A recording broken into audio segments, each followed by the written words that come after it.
Welcome to Inspired Edinburgh, the home of powerful conversations. I'm Elliot Reeves, and my guest today is Shaun Attwood. Shaun is a speaker, best-selling true crime author, podcaster, YouTuber, educator, and activist. After becoming a stock market millionaire in the 1990s, you moved to the US state of Arizona, where you became deeply involved in the bubbling rave scene and went on to mastermind an international drug smuggling operation, importing and distributing around £4 million worth of ecstasy and working in direct competition against Mafia mass murderer Sammy The Bull Gravano. On the 16th of May 2002, a SWAT team smashed into your home, and after facing a 200-year sentence and being held in remand for 2 years, you were convicted and sentenced to 9.5 years in one of the toughest prisons with the highest death rates in the US, where you served nearly 6 years before being deported back to England. Banned from America for life, your story has featured in countless articles, was published by Random House as the English Shaun Trilogy, Party Time, Hard Time, and Prison Time, and was featured worldwide on the National Geographic Channel as an episode of Locked Up Abroad called Raving Arizona. Today, you campaign against injustice through your books and renowned blog, John's Jail Journal.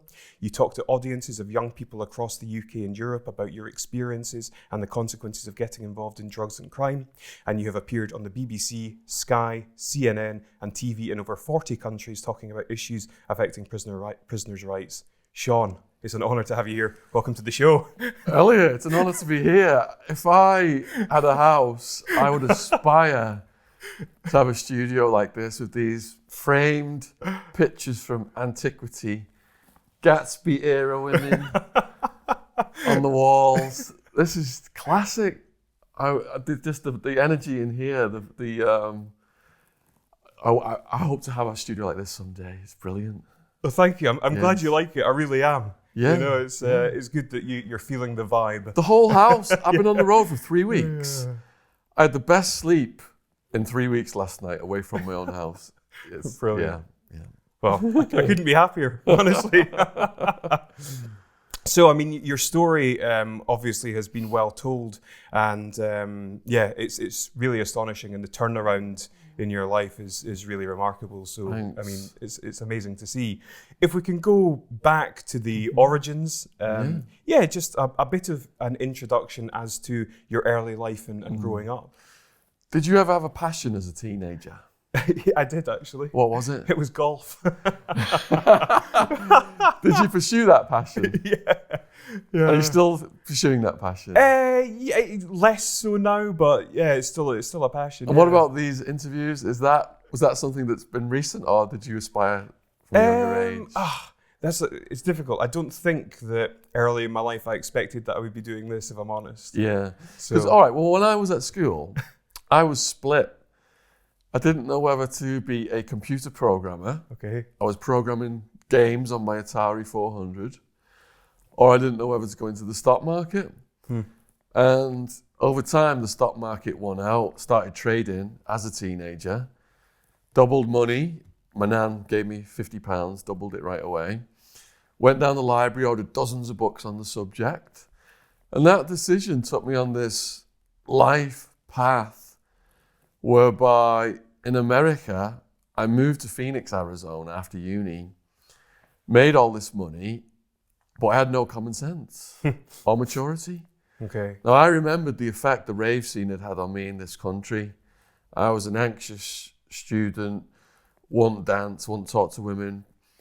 Started on ecstasy, wouldn't stop dancing all night long, didn't even want to take a pee break. I'm completely hugging strangers, just smiling all night long. And it had such a profound effect on me. I resolved that when I moved to America, I would transfer that dance scene over there. And that's what I ended up doing after I made a couple of million in the stock market. There's a couple of questions that I could ask. I'll ask you the first question, which is my logical question. Yeah. What was your strategy around investing? Okay, on my YouTube channel, I've got a series of videos. Have you really? On my strategy for stock market investment. Okay. It's a stock market playlist. Now, going back to when I was first on True Geordie podcast just over 2 years ago, Yeah. I was getting inundated with people asking to buy Bitcoin. Right. And I said, there's a saying in the stock market, when your barber or you're somebody from the regular working community starts asking about investments, it's going to crash. So everyone who started asking me about Bitcoin, I said, this is a bubble. I looked at the graph. It replicated the bubble of the 1929, preceded the 1929 crash. It replicated the tulip mania bubble of Holland. And I told everybody, you're going to get burnt, stay away from this. I should have sold it short. Selling short means you're going to bet it's going to go down. And on my most recent video, which was posted months ago, I gave my first ever short sale recommendation on the stock market in public, to the public. Okay. Because all the others have been previously about buying cannabis shares. Right. And people made a lot of money from those recommendations. I told them when they were going to peak. I told them to buy them when they crashed. So I recommended people start to short sell Tesla Motors.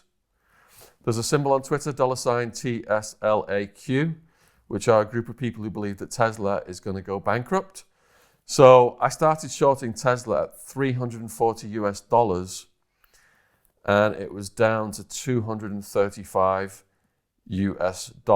as of Friday's close. Wow. Yeah. Okay. I use a method that was taught to me by a guy who mentored me when I was working in the stock market called Stan Weinstein. Okay. I bought his book when I was a kid, visiting America. People are going to ask for the name of the book. Secrets for Profiting in Bull and Bear Markets. It's available worldwide on Amazon. So I bought his book as a teenager. He was my idol. I read hundreds of books on the subject, and his book and his technique resonated the most. And that was the technique I used during the dot-com bubble. In particular, I bought 30,000 shares of an Indonesian satellite company called Pacific Satellite Nunsatra.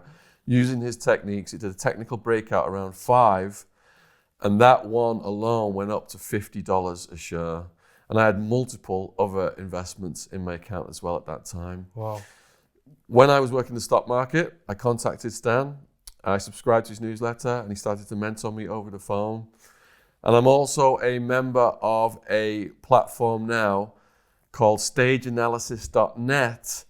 And I do post my more regular trades onto that website. So I urge people to go to that website. It's free to see all that stuff if they want to see what I'm doing now. And is it to do with charting? Are you looking at historic information? Yes. Basing on future? Weinstein teaches you to look at, in particular, surges in trading volume that represent inside information. Wow. Insider trading is illegal. Hardly anyone ever gets published. You know, they made an example of Martha Stewart and some other people.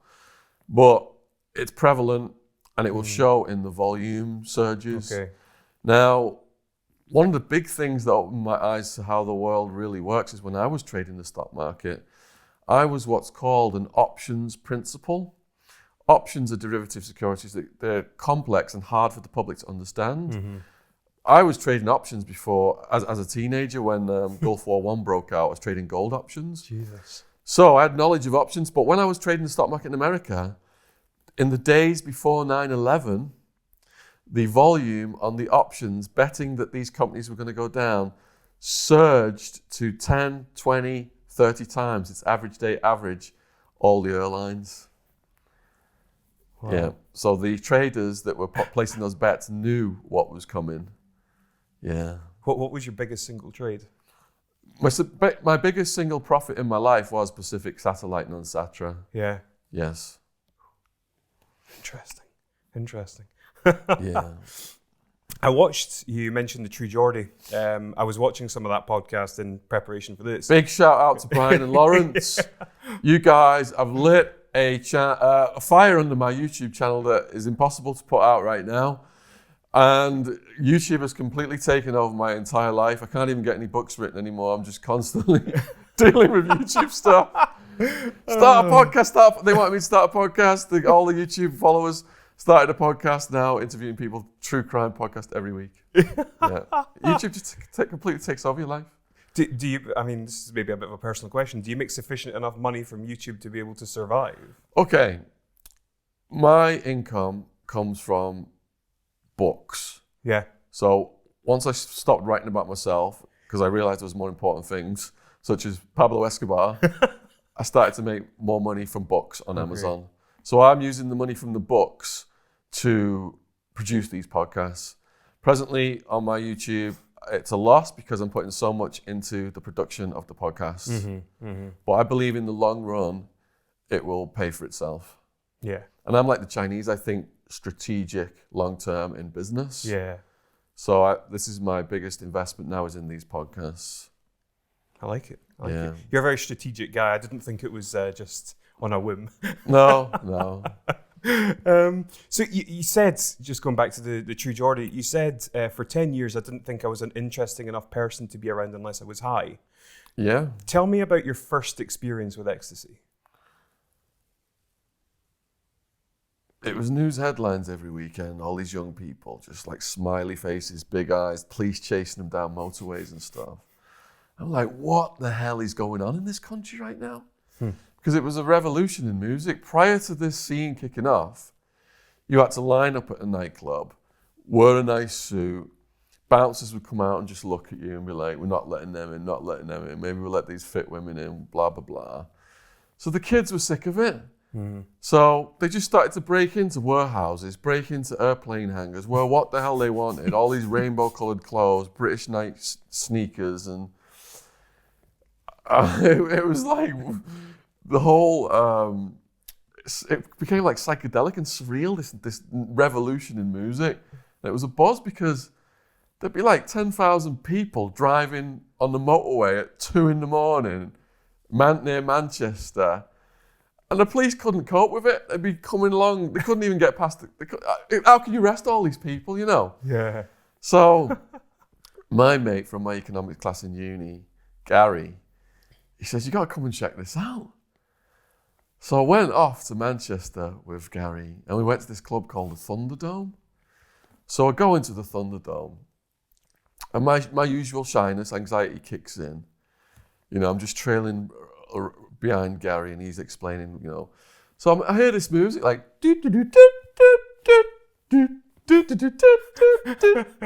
like, what the hell is that? Signals from out. This makes no sense whatsoever. It was just a square, boring room with these beepy sounds and everyone is just stood. No one's dancing. Everyone's just looking at the middle of the dance floor, which is empty, as if expecting an elephant to materialise. Yeah. So I'm like, this doesn't make any sense. This is not like what I saw on the TV. So then he goes, right, we've got to get some ecstasy and some Billy. Where's some speed? So I'm shitting it now. I've never done a drug transaction before. So he goes up to some skinheads from Salford. This is like late 1980s. You got like the gangster chains and stuff and like hard faces. And like, he says what we want and holds out the money. I just thought they were going to rip us off. Next thing, they gave us these pills. I think they were Doves or Mitsubishis, I can't remember. Probably white Doves. And these little grams of speed. It's not like the speed in America, the crystal meth. Crystal meth is way stronger. So you had to eat a gram of English speed to get high. I had friends come to America, if you want me to tell you some of those stories later, but they would come and eat a gram of crystal meth. Oof. Okay. And they would go off the rails and get paranoid and couldn't sleep for days. So I took the speed, I took the ecstasy, and walking around, you know, can't feel it, looking at my watch. And I'm starting to panic, you know, thinking, am I going to have a heart attack from the drugs? Is it going to kill me? Because all of a sudden, like, my heart's speeding up and stuff. And I'm walking to the bar, and my knees buckle. I'm like, I got to sit down. I got all this relax, my brain's slowing down now, the E's kicking in. And I've got all this melty feeling in my shoulders. I'm just sat there on the floor. And people like walking past me, almost kicking me. I just don't care. Just suddenly I'm so happy, all the stress and tension, my exam stress, my car breaking down stress, my breaking up with my girlfriend stress, it's gone. I'm just smiling at all these legs just passing by me and people looking down, smiling at me. And I'm like, I recognize that big smile. We've got this exact same big smile. And then my mate finds me and he's got the exact same big smile. And he's like, are you ready to dance? Because I wouldn't dance earlier. There's just no way I was going to dance sober. He's like, you ready to dance? I'm like, yeah, if I can get up. And he helps me up. And then the music, that beep, beep, beep, beep. No, it's all making sense. It's like there's a beat. It's like this. My heart's going boop, boop, boop, boop, boop. The beat's going boop, boop, boop, boop, boop. It's all going with synced with my heart rate. So then I'm like, I've never danced this kind of music before in my life. So I just start looking at everybody else. And you just start moving with everybody else. It's like a wave. It's like the room. It's like the whole room's a wave. And I'm like, I'm dancing. I'm actually enjoying dancing for the first time in my life. Mm-hmm. And I couldn't stop dancing. And in my head then, I never wanted the party to end. I lived for that feeling. Even in my exams, I was sat doing my finals with the going off in my brain. Because I'm still coming down from the weekend doing my finals. Yeah. Yeah. But, what I just find fascinating is it doesn't sound like when you're in that state, you're really a risk or a threat to anybody. Juxtaposing that to, say, alcohol, I mean, why do you think that that's illegal? All right, let me say two things there then. Prior to the rave scene, football hooliganism in this country was off the scale. Mm-hmm. If you watched the news at the weekend, there were running battles, like Braveheart-sized street battles of soccer hoolies with Stanley knives and slashing people. The Chelsea slash, they slash people's smile, they smash people's faces up. So when the Ecstasy scene started, all these rival towns were going to these super clubs in the cities by now. It was like Quadrant Park in Liverpool, big clubs in London, big 10,000, 100,000 people raves. And they're all on Ecstasy. And these are the people that they were having these battles with. But now they're all hugging each other and dancing together. If you go on YouTube and look at like Quadrant Park, Enjoy was a Njoy, was one of the anthems back then, one of the songs. Mm-hmm.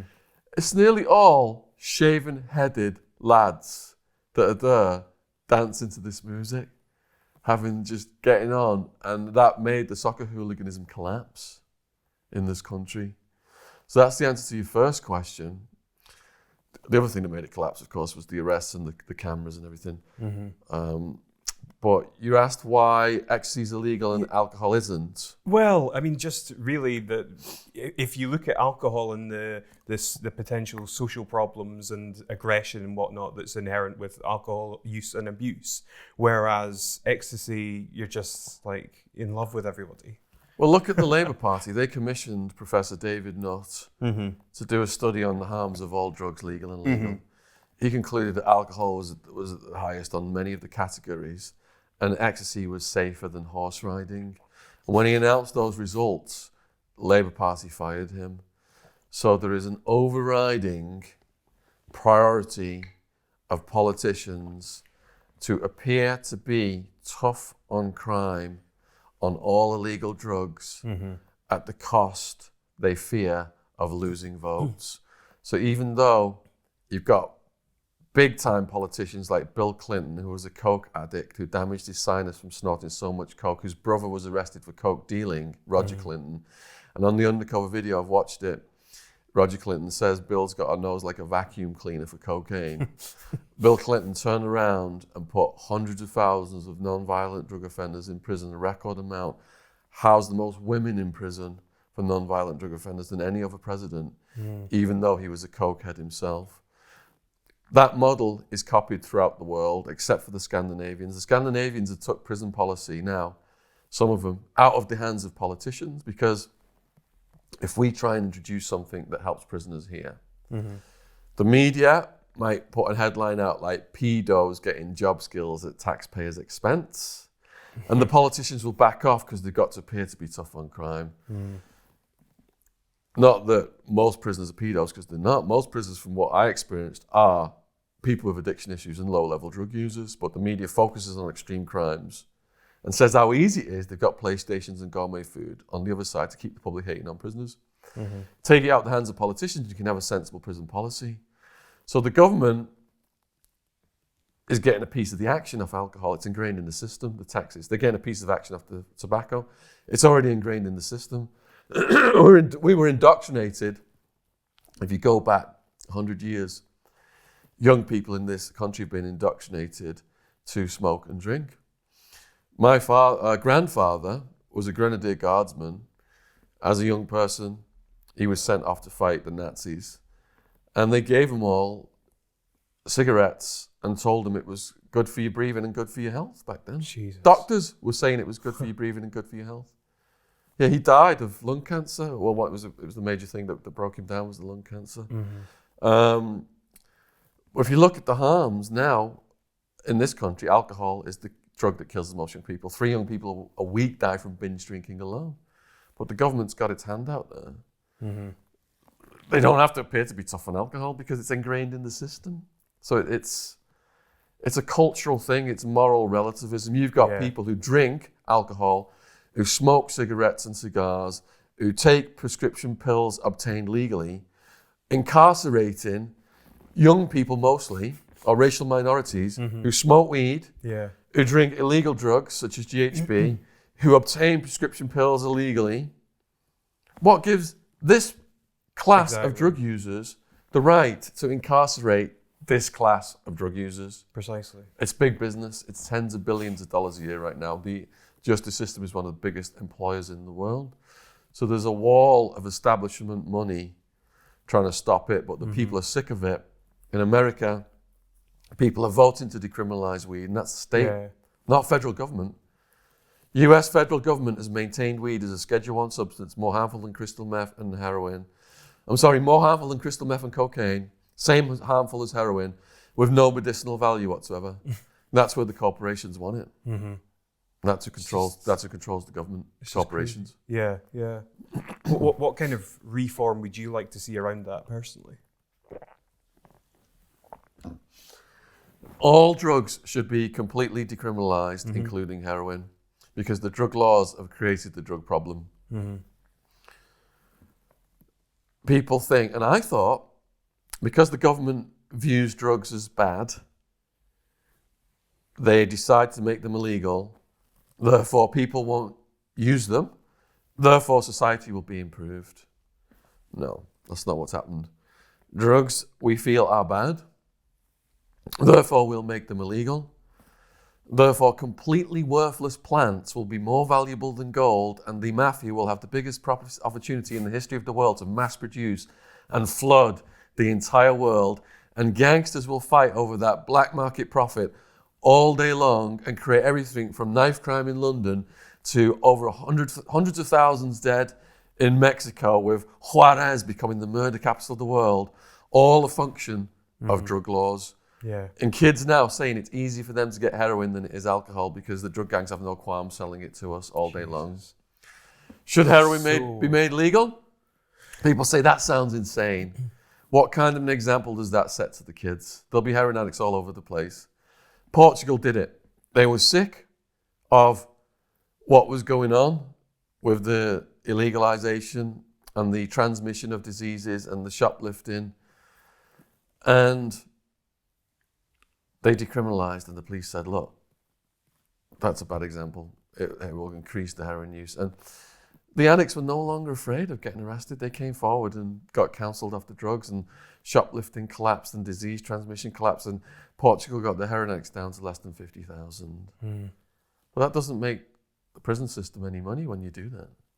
They need constant fodder so that human beings can be reduced to commodities so they can make their profits. Yeah. Corrections Corporation of America were boasting in their annual report to their shareholders, our profit growth is guaranteed because they keep coming back.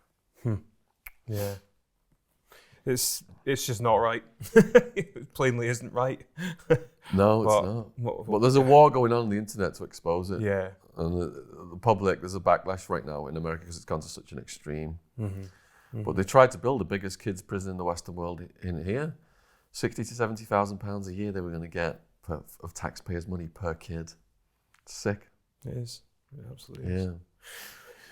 Going back to your own personal story. So when you moved to the US and you started getting involved in the rave scene and then Ecstasy, and I read that you went from kind of procuring locally in some amounts to then basically circumventing people and going directly to the source in Holland. What was the main motivation behind you getting, ecstasy available? All right, so I wanted to transfer the rave scene to the US. Mm-hmm. And in the beginning, I just started showing off because he had the most money. My nickname was the Bank of England. Oh my God. But then I started to see the business potential of it, and greed took over. Okay. I said to myself, do I need to keep going to the office, 6 o'clock in the morning sales meeting, or can I just make money from the party scene? And that's what I did. So ego, greed. Ego, greed, started to apply my business studies knowledge, running it like a corporation, got crime family dinner for the heads of each faction of the corporation every so many months. Everyone's got legal benefits, and a lawyer will be assigned to them and bail money assigned to them if they're bailed out. Got protection from the bouncers, 20 to 30 armed bouncers running around at the raves. And that's what we did. And it got to this point where I'm all of a sudden got about 200 people working for me, throwing raves up to 10,000 people at a time. My ego now, getting as big as the Grand Canyon. We're living in $1 million house on the side of a mountain. Married to a woman who she had graduated university. She was an intelligent person, but she was also doing lesbian internet porn. Are you serious? Yeah. Got married to her on the Las Vegas Strip.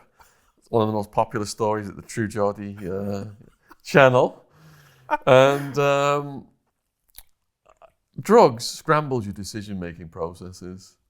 So the drugs is telling me, you're living like a character out of Pulp Fiction. Yeah. You're above the law. You're never going to get arrested. This is just the party's never going to end. Like you told yourself when you was at the rave in Manchester, didn't want the party to end.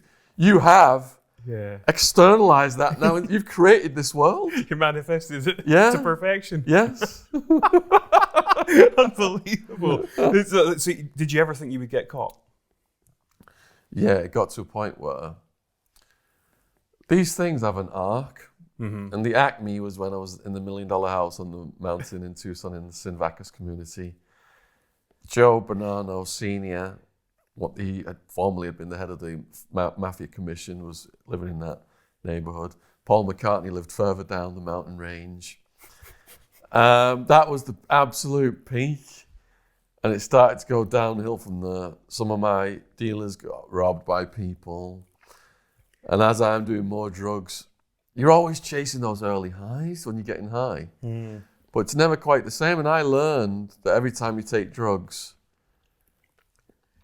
the ability to get back to that is increasingly harder. So the pain rises and the pleasure's going down. Okay. And once you're addicted to the lifestyle, even when the pain goes above the pleasure, you can't stop.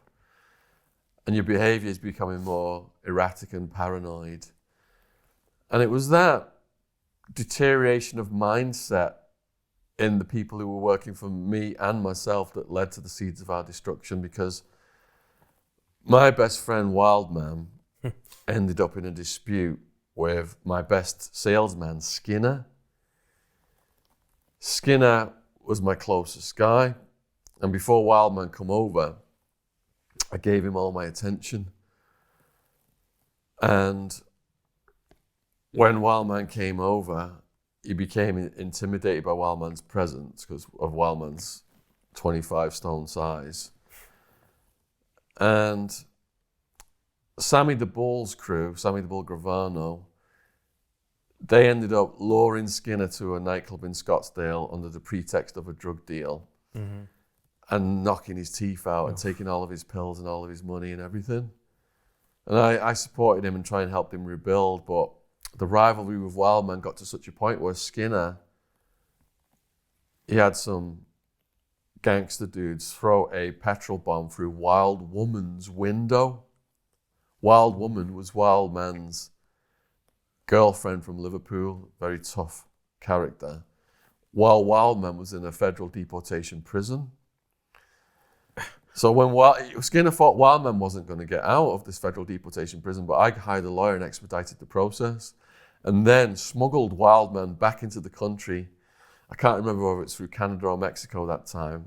Wildman was deported from America for being a menace to society. On his first visit, years earlier to all this stuff. But I kept smuggling him back into the country. So when Wildman came back to the country, as things were nearing the end, he said he was going to get Skinner, and Skinner ended up turning us all into the authorities. Now, I had caught wind of something was going to go on because I had a source close to law enforcement, and he said, look, you should really be leaving town. So what I did was I stopped all of the importation, and I thought I got away with it. And I was naive to the statute of limitations. They have 7 years to catch you for a drug crime. Yeah, that's right. I read that in your story. Yeah. I didn't realise that. So I'd met Claudia, fallen in love, we'd living together. I'd enrolled in college, studying Spanish, back to trading the stock market online on the computer. Mm-hmm. And then May 16th, 2002, there was a knock on my door. Yeah. What was your reaction to that? So I'm sat at the computer. It's like bang, bang, bang, bang, bang. Oh, fuck. I jump up and the people's blacked out. So I'm thinking, is this the cops or is it someone pretending to be the cops just come to rob me? Yeah. Go through to the bedroom to get Claudia, and then as we're in the living room, just boom, door just flies off the hinges. Now, it's quite an interesting thing seeing a SWAT team unfold in front of you. The rapidity of the movement as they just like funnel in and like fan out. And they got like shields and protective gear. But you just get this sense that if they open fire on you right now, your life is over in seconds. And because they're screaming at you, get the fuck on the ground now, put your fucking hands on your head, get fucking down. You just drop like that. Because you know if you don't comply, you're going to get shot.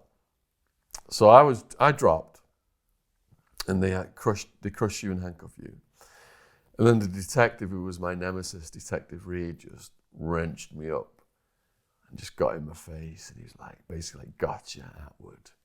You're a big name from the rave scene. We know this raid is going to... I think he thought I hadn't quit. I'd just gone underground and gone even bigger, and my apartment was going to be like this Aladdin's palace of drugs. So when they couldn't find any drugs, and all the co-defendants didn't have any drugs, they were furious. Because it was a multi-agency investigation at this point. The feds were there, and they must have told the feds I was big time. And the feds dropped the case. No drugs were found. None of the people who were dealing for me had anything. And Detective Reed's yelling at me, what's in the safe? I know your drugs in the safe. And I was about to give him the combination to the safe, and he's like, I'm going to get a fucking locksmith, blah, blah, blah. So they just dragged me out and busted the safe open. There was nothing in the safe either. So I was still in this pipe dream world of thinking, well, if they've got no drugs, what can they do? Okay. But it was a conspiracy case. So all it takes is people to say they sold drugs for you or they sold drugs to you, and they've got a case. So I had to accept my karma cheerfully, which is what I did. And I tried to turn incarceration into the education opportunity of a lifetime. Yeah, yeah.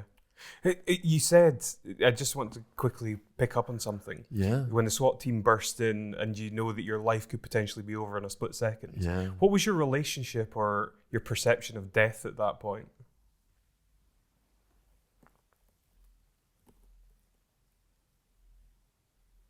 It had got to the point where I'd gone from taking ecstasy just to go out and dance and smile and have a good time to being unable to replicate that. So mixing all of my drugs up. Ecstasy, crystal meth, GHB, ketamine, Xanax. We called it Zec. We'd do Xanax, ecstasy, and ketamine. They were calling us the Zec tribe for a bit. Jeez. I think the media mentioned that as well. I would sometimes overdose on GHB. Okay. And I would lose consciousness and flop on the floor like a fish. Yeah, and I'd just wake up and I would have memory loss. And in these party houses where we were storing drugs and stuff, I'd instructed all my people that when I was like that to never ever call an ambulance or anything because the cops will come out and we'll all get arrested. Just put me in the back room, watch that I don't choke on my own vomit, and I'll just sleep it off because you do generally just wake up feeling relaxed from it with memory loss. So that was I'd gone into the dark side of drug use where you push yourself to the brink of death. And with presumably a willingness to accept that would be a potential outcome. Yes. Really? Yeah, it's sad, isn't it? It's when I look dark. back now, I think it's insane. I mean, I went to one after party with my brain in that mindset, and I just put my head through a plasterboard wall, just missing a 9-inch nail that would have gone right into my skull. I don't even remember much, but other than waking up covered in puke in my house. I said Joey and my friends had took me home. Puke on the carpet, puke on the bed. And the puke has changed the colour of the carpet. So I call a carpet cleaner out, and he's out there with specialty chemicals trying to get this stain out the carpet, and he's shaking his head. He's like, Shaun, whatever drugs were in your system are so strong, my chemicals can't get this out your carpet. Yeah. So years and years later, I had to ask myself, what makes someone with a good education from a loving home do such dangerous drug cocktails that you push yourself to the brink of death? I mean, Wildman did the same as well. He was up for weeks on crystal meth and crack, smoking them, which I never got into, fortunately. And he would get so paranoid, he would just like looking at us all and sort of thinking that people were coming to kill him. And then he would disappear for days. And he would come back with his shoes broken and his feet bleeding. And he just walked continuously for 2 or 3 days, high on crystal meth and crack. And sometimes he would have a heart condition and end up hospitalised. He'd just collapse and he'd be in hospital. When he got arrested, I think they might have saved his life because they had to put stents in his heart. Right, okay. Yeah. And I went to visit him in hospital one time. They had all the wires fixed up to him and they're monitoring his stuff. And he asked me for an ecstasy pill. And I thought he was just going to put it in his pocket. And when he was recovered, get out and get back to partying. And he just popped it right there in the hospital. It's like, what the fuck have you just done, man? Oh my God. And when it kicked in, all the machines started going. We're like, we better get the fuck out of here. The doctor started coming, beep, beep, beep, beep. Yeah. Sounds like your rave days. So there is inner turmoil in human beings that needs to be addressed if people want to give up their addictions. I was up here doing a TED Talk. My TED Talk's called Mafia Murderer Saves Prison Activist Life. But I was thinking of doing a TED Talk called How I Beat My Drug Addiction. Okay. Maybe in the future, if I get asked again, I would do that one. Because it's so sad. In prison, meeting the prisoners and hearing their sad stories, 90% shooting up heroin. Now, why are they taking heroin? They're traumatized as kids.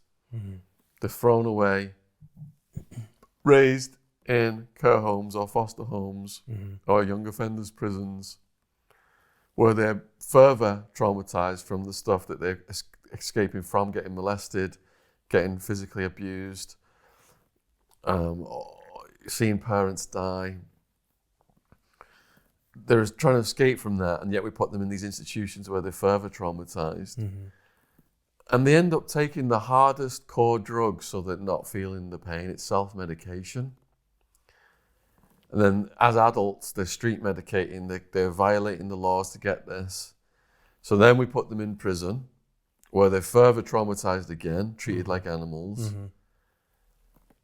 And the whole day revolves around just getting the heroin and getting high. So until society addresses that root cause of their trauma, they're not going to fix those people, because 2/3 of them had hepatitis C, which was slowly killing them. Yellow jaundice, skin and teeth rotting out. And they knew it was killing them, but they're so traumatized, they were choosing to commit this slow suicide and just die. It's an absolute tragedy for society. So, given this sort of system, so to speak, as a whole, Yeah. where a child goes into traditional education and then maybe, college, job, etc., at what point should they be intercepted, for the want of a better word, in order to correct the underlying issues, do you think? Most people that you described have a dabble with drugs and go on to completely live normal lives. Mm-hmm. There are people that have addictive tendencies. I would give an example as Russell Brand, Mm-hmm. who will completely self-destruct and push them to the point where they could potentially die from the drugs that they're taking. They're the people that need to be identified so that they can be taught to steer that energy into positive addictions. And they can be taught how to go deep inside themselves and address the root causes of why they're taking drugs in the first place. And yoga and meditation and therapy and reading over 1,000 books in just under 6 years, they're all the things that help me do that. Mm-hmm. I mean, are you able to summarize in one sentence as to what you think the underlying issue was with yourself? Okay, I was diagnosed with social anxiety. Okay. And as a teenager, I don't want to make excuses now for my crimes, but No. from a psychological perspective, Yeah. it was important for me to rehabilitate, to analyze this. Mm-hmm. So I was one of the last to grow in my year group in high school. There was a period of time when the rugby players used to beat the shit out of me and stuff like that because I was small. It got to the point where I was hiding out in the technical drawing room. I was so scared to go out on the break. Then when I finally crossed over to sixth form and I started growing and I was beginning to feel some confidence coming back, I just passed my driver's license test and I went to fill up my mum's little red car with petrol, and 4 drunks, rugby player sized guys in their 20s, almost beat me to death, kicking me in the head and hitting me in the head with an iron bar, knocking pieces of my teeth out. So that set me back again. Then I wouldn't go out and dance, wouldn't go out and talk to women, too self-conscious. And like I said at the beginning of this interview, I was taking the ecstasy then, and all that just completely melted away. I was transformed into this party animal. Mm-hmm. But for over 10 years, like you quoted, I am thinking, I'm not interested in enough person to be around now unless I'm high. And that's why I feel so privileged now, because I'm sober. And people all over the world seem to be getting even more interested in my story. People are coming out to my talks to adults at the clubs and stuff across the country.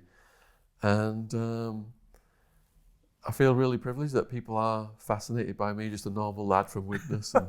Well, I mean, your story is incredible. I mean, upon reflection, do you actually think that there was validity in that you weren't interesting? When you're a teenager, it goes through your mind, your status amongst your peer group, what you're wearing, what your friends are thinking of you, whether you're cool or not. Mm-hmm. I think the pressure in those years is so immense that something I can look back on now as an adult and would just be water off my back. Mm-hmm. And I can say to myself, that's insane that I would take that little thing and blow it disproportionately. But when you're a teenager, these things are what determine your personal happiness, because that's how you frame your life. Am I wearing the right clothes? Am I going to be considered cool? Can I go out and dance to this kind of music?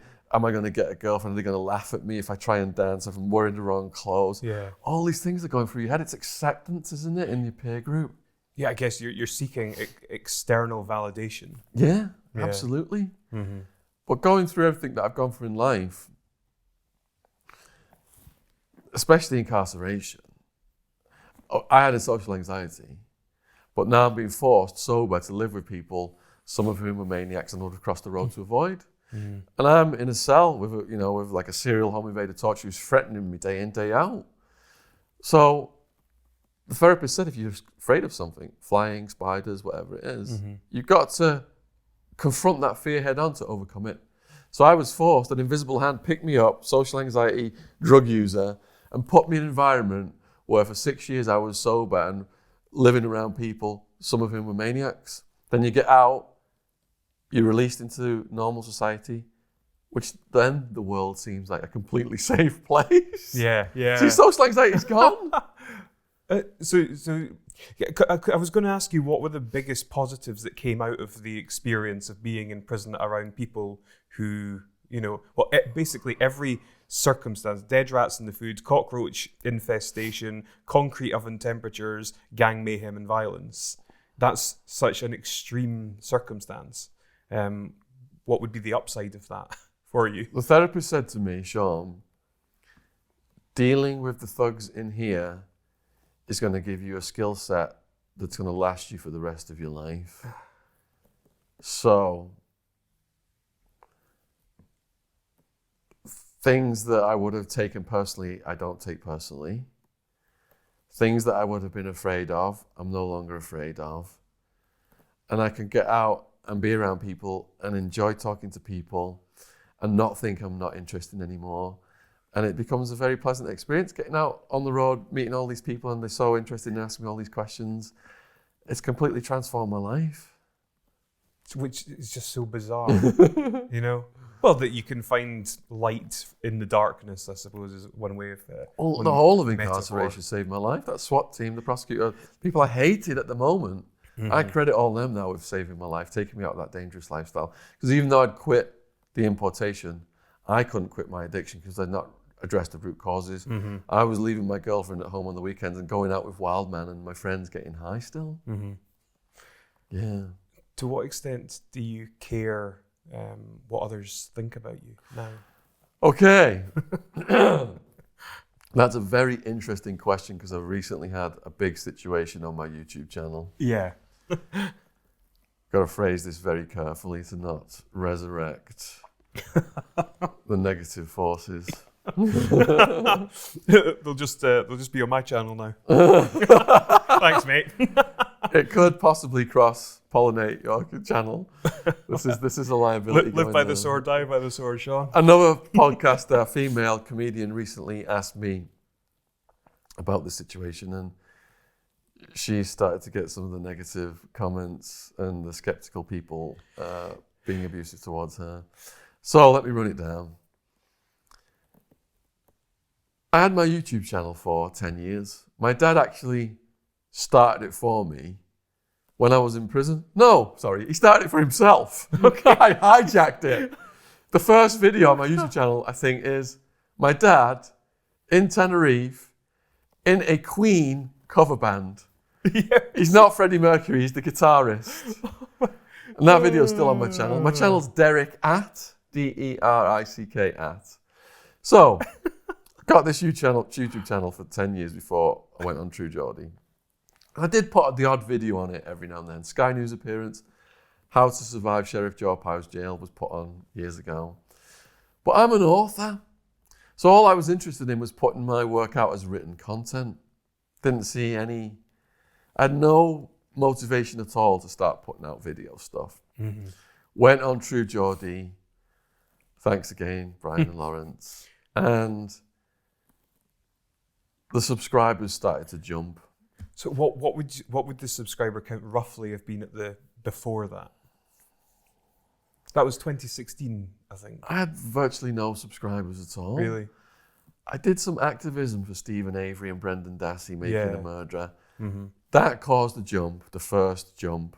Okay. But True Geordie caused a much bigger jump. So now all of a sudden I've got like 10,000 subscribers or something out of nowhere. And it's not stopping. Every day I'm getting hundreds of subscribers ever since to this day. It's still not stopped. So to the point where I'm almost at 200,000 subs. But here's what happens now. So now all these people are putting comments on YouTube, which became an obsession of mine. First thing in the morning, I'd have my breakfast and just start reading the YouTube comments. And I'm asking these subscribers and commenters, what would you like to see on the channel? Because this is new to me. Mm-hmm. And they're saying prison stories, more prisoners, their stories, start your own podcast. And I'm thinking, I start looking around other podcasts that I listen to, like Joe Rogan. And that's a lot of work to be doing a podcast. But, you know, I've got this manic energy. I've got a passion. I mean, my mission was, when I got released, was to keep the stories going of the other prisoners I left behind, because the blog became a bridge to the outside world. They were getting pen pals and books. And they all took me to the side and asked me to keep it going for them. Most prisoners, when they're getting released, they say, I'm going to get a job. I'm going to send you some money. I'm going to send you some books to read. And you don't hear from them again until 6 months later when they're rearrested for drugs and they're right back inside. It's so sad. Yeah. So I promised on my heart to my prison friends I would keep all this, the activism going for them and keep helping them. And so getting their stories on the YouTube channel was one big thing for me. T-Bone has become very popular. He's the big black Marine guy who uses his skills as a US Marine to stop prison rape. And actually tonight, a guy who donated $1,000 to T-Bone, my friend Raj out of Edinburgh, who I've not even met yet, he's going to be giving me a tour of Edinburgh. So big shout out and big thank you to my friend Raj. T-Bone's daughter sadly died at the end of last year in her 20s. Pneumonia, I think it was. So the money that's been coming in from these donations has been helping not just T-Bone, but his family. Some of it went to help the funeral costs. And he's got a bunch of kids and his wife, and they've not got that much money. So it's really, the kindness of these people from around the world is amazing. I thank them as well. So back to your question then, I did decide to start the podcast because my point here is so many times I can tell my story. Even though there's 30 plus hours of audiobook content, I want to bring in fresh stories for the YouTube subs. So I'm thinking now, there's all these other amazing stories out there. People who've been to prison, all these prisons around the world, prisoners in Dubai, prisoners in Kuwait. These are some of the latest ones I've got going up. And the first podcast was triggered by a prison charity who asked me to help a guy who'd done 34 years in California prison for a crime he hadn't committed.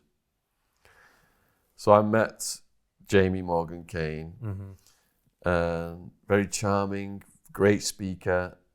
The story just blew my mind. Now, it is verified that this guy's done 34 years in the California prison system. And that's what I was interested in, was his prison stories. And the first podcast was about 3.5 years. But he did mention some of his military stuff. Oh my goodness. That was what led to the situation of me now. Your original question was reacting to things.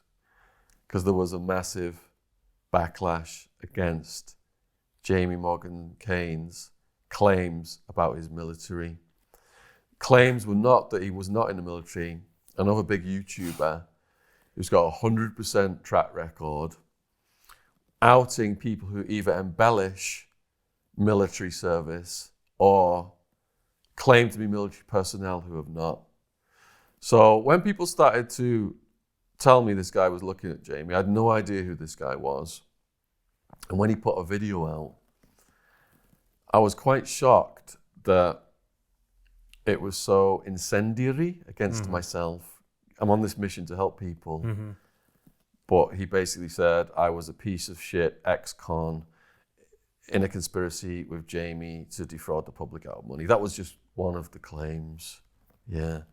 Now, this is hitting your question on the head now at this point, because as an immature person before prison, if I'd have saw that, my reaction, emotional, would have been to strike back, right away, and to take it very personally indeed. And it would have created a big, messy situation. Thank God I didn't do anything like that. It took me, in the early stages of this process, it took me a few weeks to kind of look into it and come to understand what this guy was about. Now, in America, you've got 20 soldiers a day committing suicide. most of my friends in prison were soldiers. T-Bone, Frankie, two Tonys. And I heard their stories. And my opinion is the military is a double-edged sword. You've got a lot of well-meaning people that want to defend their countries and do the patriotic thing. But then you've also got Machiavellian politicians like Bush and Blair. And some of the guys I spoke to were sent off to certain countries to do things that they didn't necessarily agree with, but they felt it was their duty. And they came back traumatized from what they'd seen, what they'd done. They'd seen their fellow soldiers get blown up by IEDs, and they had PTSD. And they come back to America and got on the street drugs because the government wasn't offering them the aftercare that they needed. Mm-hmm. It's so sad that these Machiavellian politicians send people off to do certain things, yet the structure isn't there for these people when they get back. And my heart goes out to them, hearing their stories myself in prison. Mm-hmm. So when I researched what this YouTuber was about, I sent a message by email saying I respected what he did and I would investigate the situation. And the people who support this guy, because he had a couple 100,000 subscribers at the time, because Jamie Morgan Kane didn't have any internet presence, they went after myself. They did take the YouTuber's video at face value that I was a piece of shit ex-con looking to scam the public, because I set a donation page up for Jamie. It wasn't even his idea. My heart was going out to him. The prison charity had told me what he'd been through, and I wanted to help this guy try and rebuild his life. After prison show, they had a guy called Danny who'd done about 40 years, I think. And they set up a donation page for him, and he was able to travel around and help get a place and help get back in the working world. And he's just recently got married and helped rebuild his life. So I thought I was doing a good deed. But the guys, the skeptics, let's call them, they then launched this massive attack on me where I was doxxed and dogpiled and all my personal information was put online. My phone number that I had for 10 years that all the schools would contact me on was completely lost because I was getting so many crank calls and death threats. My websites were all taken down. All of the resources I had for the schools, the drugs education, the activism websites I had paid for, Stephen Avery and Brendan Dassey to help people support them and write to them and send them things in prison were all gone. I had to get a lawyer. I had to pay for increased security. And it really set my podcast goal back for several months because I was hoping to get to the point where I was going to be releasing one podcast a week. For about a month, I was just dealing with the Jamie Morgan Kane situation. I couldn't even think about doing anything. I've only just got back on track now of being able to do a podcast a week. People were saying my credibility was shot. I'd had this guy on. Now, my pledge to the skeptics and to the YouTuber who'd accused him of these things was that I would have this investigated independently.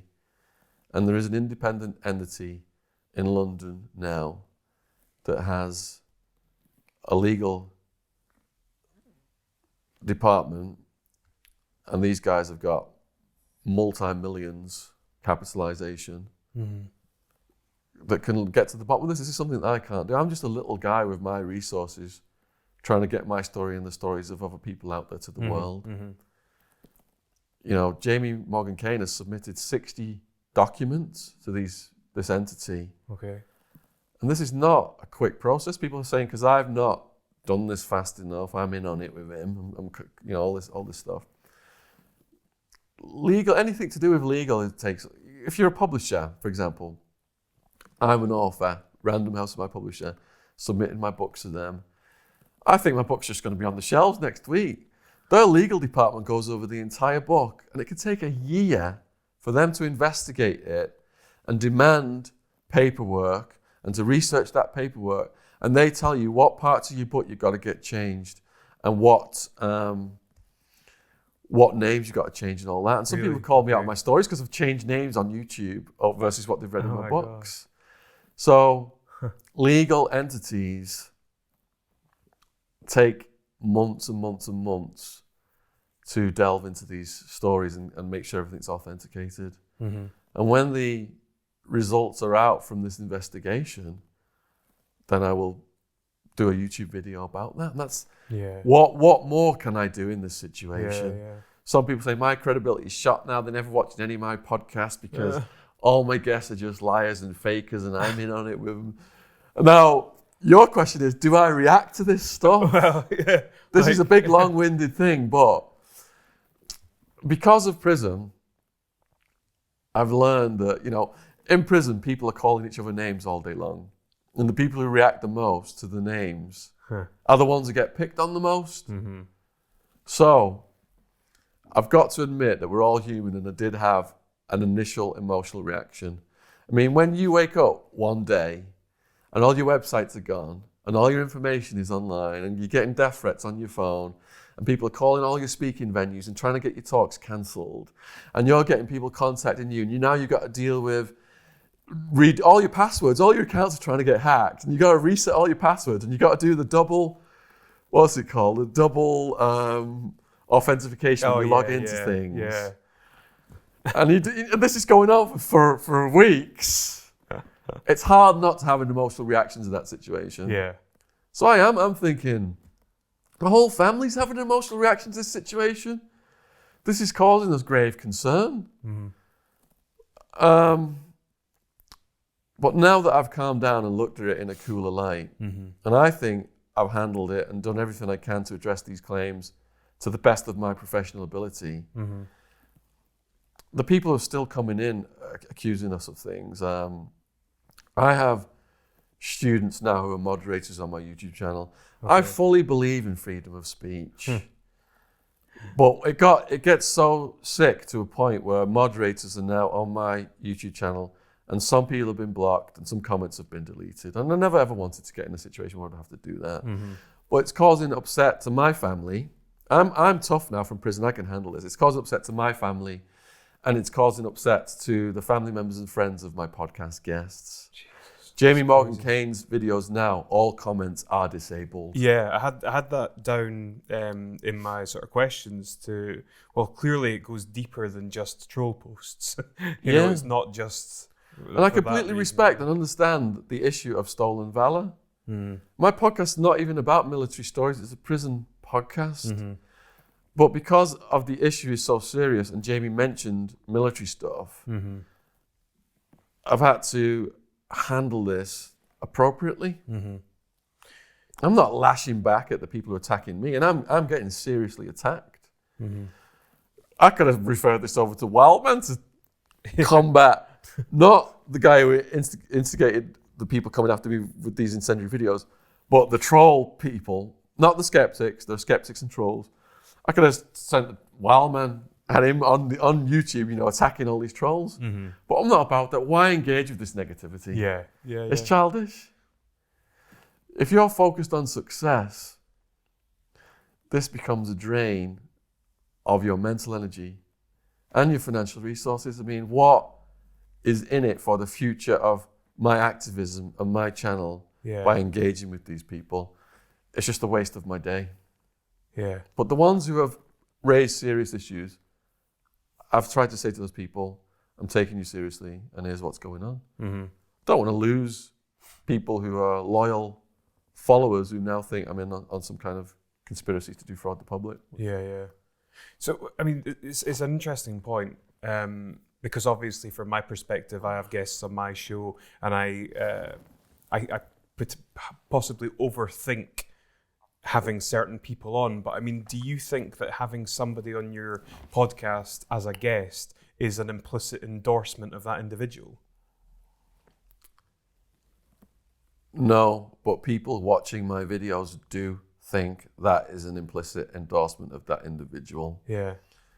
I am a platform. Obviously, I like these people's stories, and they bring me their paperwork, or a lot of them have got books out, and they're a lot more diligent now. And I do whatever I can to authenticate. But at the end of the day, these are all people living their own individual lives. They can make their own individual choices. And they could go out and perhaps commit another heinous crime that I've got nothing to do with. That could potentially happen. Or the reverse could happen. We saw with James English in his podcast. He had a podcast guest on. And a week later, his podcast guest got murdered. So I have no control over other people's lives. I am here to bring stories out to the public, and they can like them, they can dislike them. I don't mind negative comments. And in fact, I see it as a sign of success. Since the Jamie Morgan Kane stuff, my channel's died down quite a bit. But I have noticed some of the skeptics and trolls comments of that ilk coming in recently. And I'm thankful for that. Really? I think this is going to help my channel start to come back up again.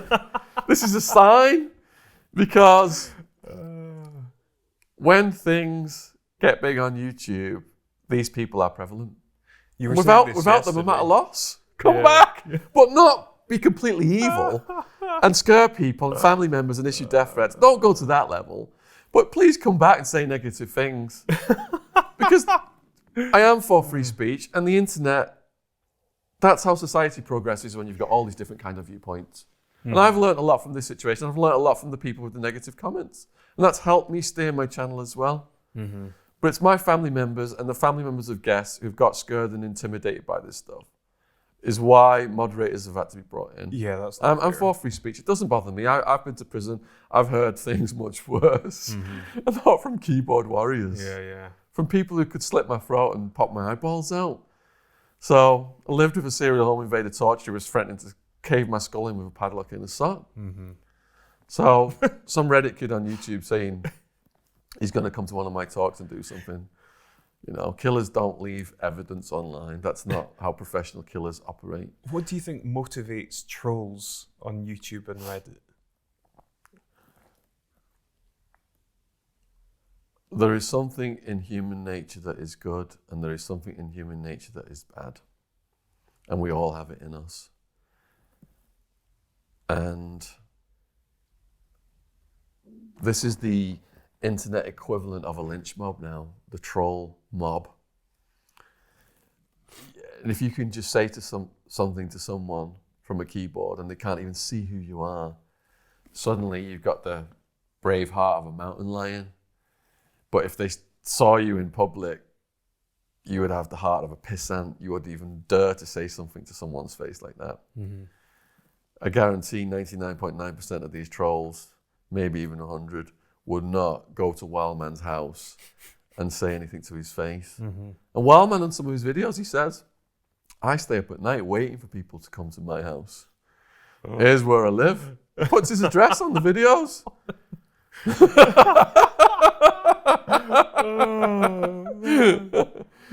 So I read John Ronson's book on shame. You Are Being Publicly Shamed. Have you read it? I've not, no. John Ronson is a fantastic author. He's done a few TED Talks. I highly recommend his works. And he does analyze the psychology of shaming in his book.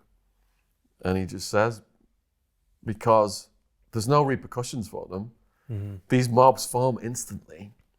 And the intensity of it is such that there was one of the examples he gives in his book was the lady who, she said she was going to Africa. I think she was a PR person in a New York company, and she joked about not catching AIDS or something, which was a sick joke. Within the parameters of her Twitter followers, though, it was kind of a weird wavelength that they were making jokes on. By the time her flight landed in Africa, millions of people had seen this. There was a website set up that was tracking her flight. She'd lost her job, And her life was never the same. So there is an ability through this technology now to form these lynch mobs of millions of people who, their psychology is they temporarily become insane, because look at the psychology of crowds. When I was a teenager, I read Le Bon, The Crowd. I read Extraordinary, Popular Delusions and the Madness of Crowds. And people who ask me about stock market books, I recommend they read these books. If you're in a crowd, you're not thinking and you're not behaving as you are as an individual. Your individual psychology is out the window. And that's why the stock market goes to extremes of overbought and oversold, and it crashes. Stock market is the place where everything's on sale. Everyone's running the opposite direction because of this psychological insanity. Yeah. But that is in all of us, and it's reflected in the internet. But the internet now allows a lynch mob to become a multi-million group worldwide. Well, why is it you think that the Jamie Morgan Kane video became the most popular video on your channel? What made that one viral? Okay, I was looking today at the analysis of my YouTube subscribers and the breakdown of who's watching the podcasts. So in the very beginning, my YouTube was a majority American audience. And I think Jamie Morgan Kane's, when I looked at it today, it was about 60% American audience. Well, I looked at some of the more recent podcasts that are getting up to like 100,000 views. And they're, the UK audience now is up to about 60,000. So the audience for the podcast seems to have changed. Now, Jamie Morgan Kane, 34 years for a crime he hadn't committed. The intensity of his prison experience, those stories were so gripping, were so well told. The Americans can understand him. I've had some Scottish guests on the podcast that the Americans can't understand. One of them sat in that chair. Yes. Blink McDonald. Yes. Yeah. Blink. Shout out to Blink. Shout out to Johnny Boy Steele. And great guys. I think all the ingredients were there for this to go viral. Jamie said that when he came in, there was some big name serial killers like Kemper.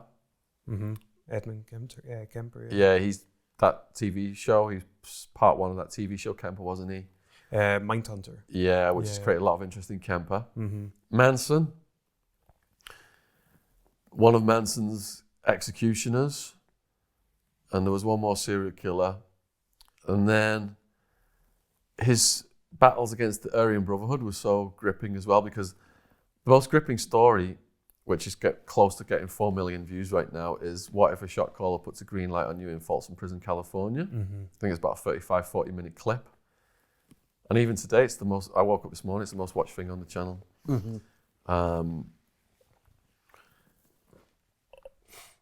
His American accent, everything just made it understandable worldwide. So, yeah. Okay. Just hit the sweet spot. Hit the sweet spot. Yeah. Yeah. I asked you this yesterday, but I'm interested to hear your thoughts. Do you create content that you want to create and that you're passionate about, or are you creating content that you think will get the most hits, views? Both. Yeah. Because I've got a guy on my channel right now, John Abbott, and he was in the California system slightly before Jamie Morgan Kane. Shootouts at the police, his brother died and all this stuff. Crazy story. So he's in there and he's meeting Kemper and he's got interaction with the Aryan Brotherhood. It's very similar. And I think that that one and the David Macmillan series have got the potential to go the biggest next presently. Yeah. So as a businessman, I want my channel to be big. No qualms about that. The bigger it gets, the more all of the stories are watched, the activism is increased, the message is out there about the horrors of not just the US prison system, prisons all over the world. I'm getting kids all over the world writing to me now saying, watching your YouTube channel is the biggest thing putting me off drugs and crime right now. Wow. I'm on a mission in the school, speaking to hundreds of thousands of school kids now, to not have them go down the path that I went down. So as well as helping the prisoners, Mm-hmm. my other mission is to save these school kids from getting involved in drugs Mm-hmm. and crime and doing the crazy shit I did. Nothing wrong with doing things as a mature adult. Adults shouldn't be told what they can and cannot do by the government. Yeah, It's I moral agree. relativism. Mm-hmm. But kids, when their brains are developing and they're immature, at high risk when they get into that drugs lifestyle. Yeah. I'm going to ask you a bit about prisoners' rights, Shaun. I know this is something clearly you're very passionate about. Yeah. What are your views around prisoners' rights? And just to expand on that, maybe around things like, do you think that when somebody commits a terrible crime that they really give up the right to have rights, like voting and etc.? What's your definition of crime? Now, let's go back thousands of years. Yeah. Person A kills person B. Person A rapes person B. Person A steals a horse from person B. Mm-hmm. Society needs to be protected from people who are harming other people, including people like me, drug importers on a mass scale. I'm not making excuses for what I did. When I got into prison, I saw the vast majority of prisoners were low-level drug users, biggest arrest category back then in the history of criminal justice, one of the biggest arrest categories, weed possession. Hundreds of thousands of people a year in America getting arrested for weed possession. So black kids and Mexican kids, joints of weed getting 2 to 5 years. Oh, in Arizona, they love arresting Mexicans and Mexican Americans. Mm-hmm. So I had to readdress what I thought a prisoner was. Mm-hmm. The media led me to believe it was going to be full of Hannibal Lecters. Mm-hmm. Mm-hmm. It was a kid with weed hurting Yeah. themselves. Mm-hmm. So, what rights should we give these people? Should we give all prisoners the same rights? No. Big-time drug traffickers, murderers, rapists, pedophiles, Mm-hmm. serial killers. Mm-hmm. It needs to be addressed differently, especially murderers and pedophiles. Society needs to be protected from these people and they should lose more rights. Yeah. Young people in for weed convictions, they shouldn't even be in the first place. They should have all the rights reinstated. Those people in America right now are serving 25 to life on the 3 strikes laws for weed possession. They should be released immediately. Apology should be given by the government, and they should have all of their rights reinstated. But no, there's still states right now. There's a video on YouTube that's going viral, a Vice magazine video. It shows a baby-faced undercover cop going into a school. He gives $20 to an autistic kid and tells him to go and buy some weed. At the end of the investigation, 20 plus kids are arrested, half of them special needs and the rest of them racial minorities. And the news headline is, dangerous drug gangs specializing in heroin and crack, dealing drugs to school kids. Honestly. This is what the police are up to in America. Mm-hmm. Makes me sick. Mm-hmm. And Vice exposed the reason they're doing this as a financial incentive. By arresting the easiest people in society to arrest, kids with drugs, they fulfill the arrest quotas and get more federal funding from the US government to fight the war on drugs because the US government has got weed as a Schedule 1 substance. The people of America need to rise up and demand weed all over the entire country get legalized, decriminalized, and to no longer be a Schedule 1 substance. So universities and medical institutions all over America can start properly researching the medicinal properties. And all these kids with comas that these politicians have deprived from the medicine that have gone into comas and died because they're having the seizures. Those evil scum politicians protecting corporate interests. These kids need their medicine and it should be fully researched and they shouldn't be having problems. It makes me sick. I was in Holland last week researching because I'm writing a book, The War Against Weed, and I'm writing another book, We Are Being Lied to, The War on Drugs, to expose all this stuff. And I was at the Hemp Museum And it showed everything I'd been researching about Harry Anslinger, the drug czar, it was all the corporations who didn't want the competitor industries. They wanted weed demonized and they steeped it in racism. And when I got back, my mum said, some woman had just tried to come back into England from Holland with all this medicine. She spent over £10,000, I think she said, on this medicine for her sick kid. And they'd stopped her coming back into the country and taking all the medicine from her. And that absolutely breaks my fucking heart. Yeah. The evil bastard politicians and the police shouldn't be putting this into action, stopping a mum from giving her kid this medicine. Mm. I take Charlotte's Web CBD oil, and Charlotte's Web in America, they did a strain of the CBD oil that was very low THC, so it's not got the psychoactive substance in it, so it will be legal, and it is legalized. Mm. Very expensive still. But there are people out there who've got cancer who need the THC for that 2-step punch from the CBD and the THC to get that cancer in remission. But they're having to buy it on the black market. It makes me sick. Mm-hmm. I completely agree. 100%. If you go back to the earliest laws about weed, it was the pharmaceutical societies of California who didn't want people growing free medicine in their backyard. Mm-hmm. And Queen Victoria, her doctor, had said this is the most medicinal plant on the planet. Mm-hmm. And if you go back thousands of years and look at these ancient Chinese and Sumerian and Egyptian stones and writings, it shows how they were using it in medicine back then. Yeah. So it's the pharmaceutical societies evolved into the pharmaceutical companies. Yeah. And now if you look at a Partnership for a Drug-Free America, who put out these ads saying, if you smoke weed, you're going to grab an axe and kill your granny.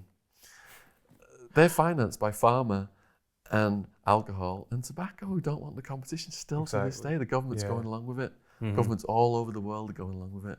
Mm. There are still people wanting to tighten drug laws and put more kids in prison for these offences. Yeah. For primarily financial gain. For financial gain. It's a multi-billion-dollar. Locking kids up is a multi-billion-dollar industry. When I started my blog, it was started in the prison. A woman wrote to me out of Pennsylvania, and her son was a victim of the Kids for Cash scheme. Judges have been arrested in America now, sentencing kids to prisons just so they can get cash back from the private prisons. Unreal. That's where it's got to, and we're introducing that in this country. Yeah. Why aren't we introducing the Scandinavian model? It's got the lowest crime and reoffending in the world. Exactly. Because you don't make money from rehabilitating people.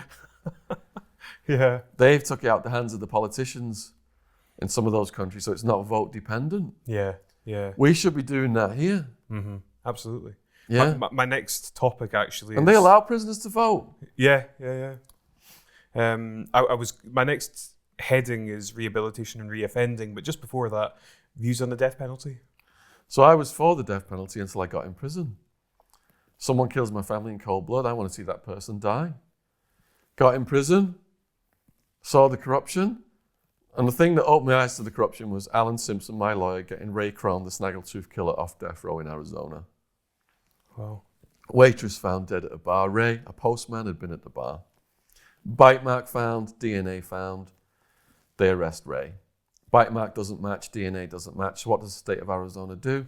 Suppress the DNA and pay an expert witness $50,000 to say his teeth match the bite mark when they know it doesn't. It's so common in America now, it's called testy lying. They give Ray $5,000 to defend himself. They're paying expert witnesses $50,000 a pop. So they're spending millions prosecuting Ray. Now, from going in court myself, I know that court is not about justice or facts or rationality. Mm-hmm. It's complete and utter theatre. Prosecutor portrayed me to be the Antichrist. Mm-hmm. My lawyer portrayed me to be a saint, a child protege stock trading saint. Neither of which are reality. I'm looking at one, looking at the other, thinking, can I say something? Yeah. I'm never allowed to speak. It's just a theatre act. Yeah. Ray's got $5,000 for his theatre production. State of Arizona's got multi-millions. Who's going to win? Ray was found guilty. He'd been with his mum at the time of the crime. His mum had a heart attack in the courtroom when she heard this verdict come down. Mm-hmm. He's on death row for over 10 years. within hours of getting executed multiple times, stay of execution. I was complete and utter guilty of my crimes. I deserved my punishment. I can't imagine the torment of being an innocent person.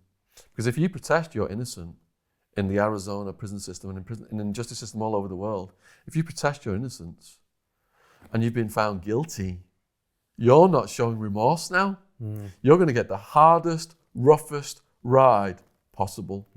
You're a remorseless killer of a woman at a bar. I'm going to super aggravate your sentence. No, you're going to get the death penalty. Can you imagine what that must be like psychologically? Exactly. You know. I don't know how Ray's saying. So my lawyer sued the state of Arizona to release the DNA. There's hundreds of guys right now trying to get the DNA released, and the states won't do it. Because if they get found innocent, they have to pay them compensation. The guys who's made their careers on those cases, their careers unwind. Some of them have gone to become judges and politicians themselves. So there is a conspiracy to execute these people as fast as possible, rather than all this to unwind. Who are the bigger criminals? Who are the bigger killers? These people in the justice system. My lawyer forced the state of Arizona to release the DNA. It was run through a crime lab. It matched a predator who was in the prison system, and he confessed to the crime. It could have been solved that easily. Yeah, so these state-sanctioned murderers protected this guy. Look at Stephen Avery and Brendan Dassey. I was literally just about to still ask. out there. The killer's still out there. Yeah. It's sad though. Ray uses some of his money now to help these guys get the DNA tests. And I think it's called 1 for 10. Some young people out of London have gone all over America and done short videos on YouTube interviewing exonerees. And I highly recommend. Ray's was one of the interviews. Multiple cases of this. This is not an extrapolation. Yeah. They estimate up to a third of people on death row in America may be innocent. They usually get a black guy with some criminal history. He doesn't stand a chance. And then they'll fry him in the electric chair right before the governor is up before election to appear to be tough on crime. I mean, it's unbelievable when you break it down. Like, it really is. I wouldn't believe it myself unless I was in the system. Yeah. And people have said, when I've said some of these things, Shaun, you're making this up, the Black Lives Matter, it's all made up, blah, blah, blah. Why are you saying these things? I was in the system. I saw it firsthand. My attorney, Alan Simpson, got Ray Crone off death row. What more do I need to say? Yeah, precisely. We'll get to the rehabilitation, but you mentioned Stephen Avery and Brendan Dassey making a murderer. I actually saw recently that Stephen Avery has another appeal coming up. Do you think either of them will ever get out? I was asked that question when I put these videos up after Making a Murderer came out, season 1, telling people how to write to Stephen Avery and how to send them things, because you can't just put things in the mail. A lot of letters got sent back because they didn't put Stephen Avery's prison number on the envelope. Oh, right. So there's all these rules you must follow if you're sending things to prisoners.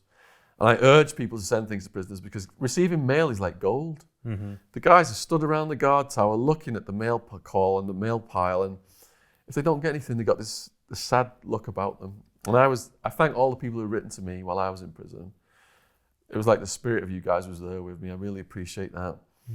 I said from the very early stages that it would take 5 to 10 years to get them out, because they're quick to put you in and convict you. But if you're innocent, the system is designed for you to have a really excruciating time trying to get that overturned, and it takes years. Brendan Dassey had a chance with some of the judges, but it was ruled against him. And Kathleen Zellner, Avery's attorney, said she felt that things could have been presented a bit differently. It's said and done now. Kathleen Zellner, if you've watched her on the season 2, she is methodical, and she has got the most people exonerated ever in America. She will get Stephen Avery out one way or the other. You think so? Yeah, and I think that the ripple effect will get Dassey out as well, one way or the other, because leaving that kid in there who was told, confess to this crime, and we'll let you go home and watch WrestleMania. Yeah. It's one of the sickest things I've ever heard. They had no physical evidence at all on Dassey. other than his confession, is the only evidence against him. Yeah. And when you look at the interrogation, there's a part where they say to him, because they've changed the scene several times, but they say to him, what did you do to her head? And they want him to say, shot her in the head, but he doesn't know this. So he says, we cut her. It's like, no, Brendan, that's not the correct answer.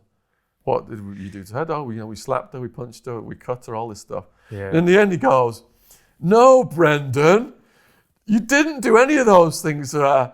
Just tell us who shot her in the head, Brendan. Who shot her? Oh, Stephen did. So then at trial, Brendan Dassey confessed that Stephen shot her in the head. That's not the words of the police. That's not how they tell it at trial. They say Brendan has confessed to the crime. It's sick. It is. To take a kid and do that, that's child abuse. And the cops Yeah. should be put in prison.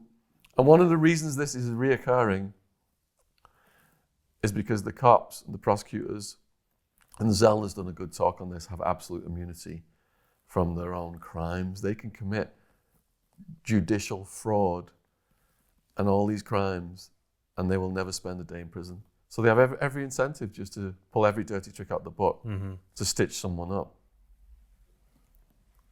It's heartbreaking. Yeah. Yeah. So people, please keep writing and sending things to Stephen and Brendan, and they will get out, and they are completely innocent. And if you've watched the episodes, you know, it made me want to throw a TV at a wall. Yeah. Yeah. Completely. Yeah. I said I would ask you about rehabilitation and reoffending. I'll just try and ask this in one question to give you the best opportunity to answer it. I was looking at recidivism rates, and it says approximately 65, well, this is me paraphrasing, but approximately 65 to 75% of criminals go back into jail within 3 to 5 years. What is the existing rehabilitation process in prisons, and what do you think it should be? If you're a young person arrested with weed or a low-level drug offence, which is the majority of arrests what I saw, and you go into a prison where 90% is shooting up heroin and crystal meth, where you're indoctrinated into a gang that's going to give you neo-Nazi tattoos, maybe on your swastika on your forehead, where you're going to make your criminal connections in prison and learn to do bigger scale crimes, what chance do you have as functioning as a normal person when you get out?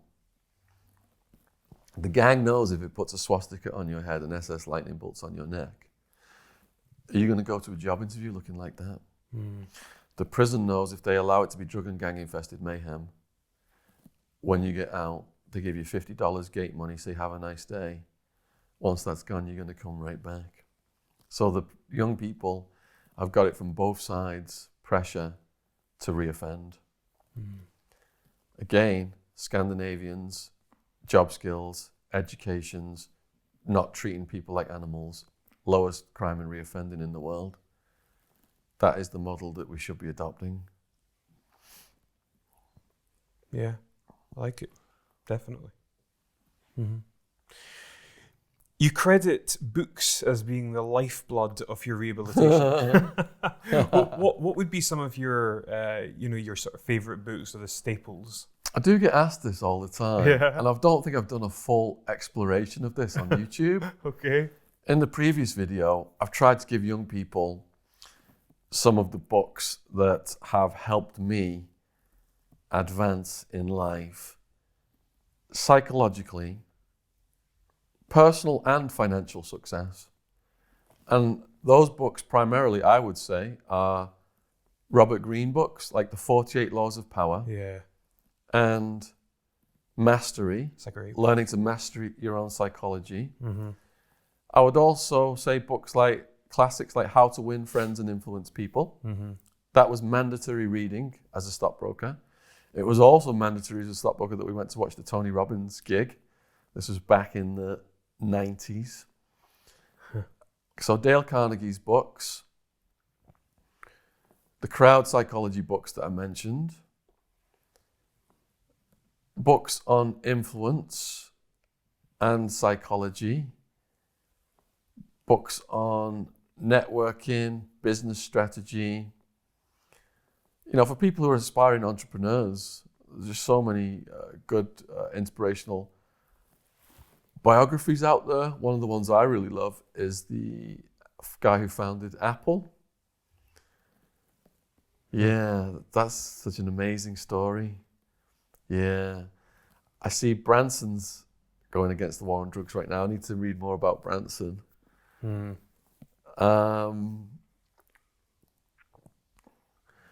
It wasn't just non-fiction though, because prior to getting arrested, all I read was non-fiction. All I read was stock market books, and I've already gave the names of those ones if people are interested in that, especially Stan Weinstein. Last thing I'd read was To Kill a Mockingbird, required reading in high school out of fiction. So I'm thinking, hey, I know everything. Fiction's frivolous, waste of time. It's going to get in the way of my success. But reading fiction, I realized how little I did know and how much there was to learn. I went on this fantastic journey through literature, reading the classics, French classics like Madame Bovary, the Russian classics, Tolstoy, Chekhov, Dostoevsky, Solzhenitsyn. The Russians became my all-time favorite authors. Really? Reading the short stories of Anton Chekhov, whereby two peasants are getting drunk and nothing seems to happen, but you get these goosebumps on your arms and this magical feeling. It's all in the power of his prose. Tolstoy's War and Peace is one of my favorite books, and because not just is it a magnificent storytelling ability and story arc and character development, but also the philosophy in it, and in particular the political philosophy. But in terms of life philosophy and self-help and development, and in particular for people who are going through hardship, the Stoic philosophers. So Marcus Aurelius, the Roman emperor. Storm at sea is the chaos of life, but you're like the promontory jutting into the sea. Waves are crashing down on you, but you're maintaining equanimity. Epictetus, we're not disturbed by things, but by the views that we take of them. So people can troll me all day long, but according to Epictetus, they can say the worst things humanly possible, but my brain is a machine that can decide I'm not going to let that in. I'm going to continue on to have a nice day. I'm not going to engage with the troll energy. And it's hard because people jump in your face and say things and you have an emotional reaction. But you can put a short circuit in your brain to remind yourself what Epictetus said and to walk away. My favorite philosopher was Nietzsche. Got absolutely obsessed. And he got a bad rap because of the Nazis. Hitler had his books issued to the troops. But Nietzsche wasn't around for Hitler. His sister was married to a prototype Nazi, and she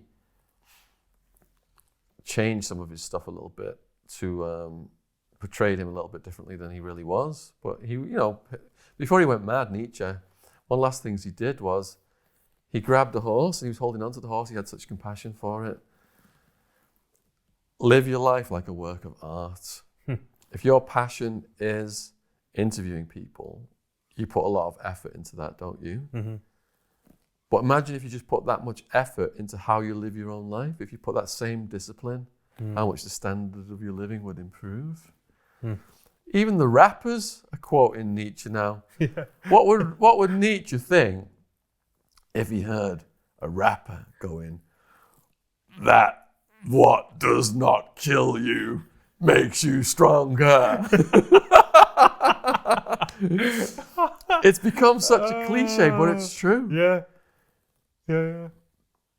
I think of that quote because the therapist told me to think of it when something's stressing me out and I'm having an emotional reaction, as we all do.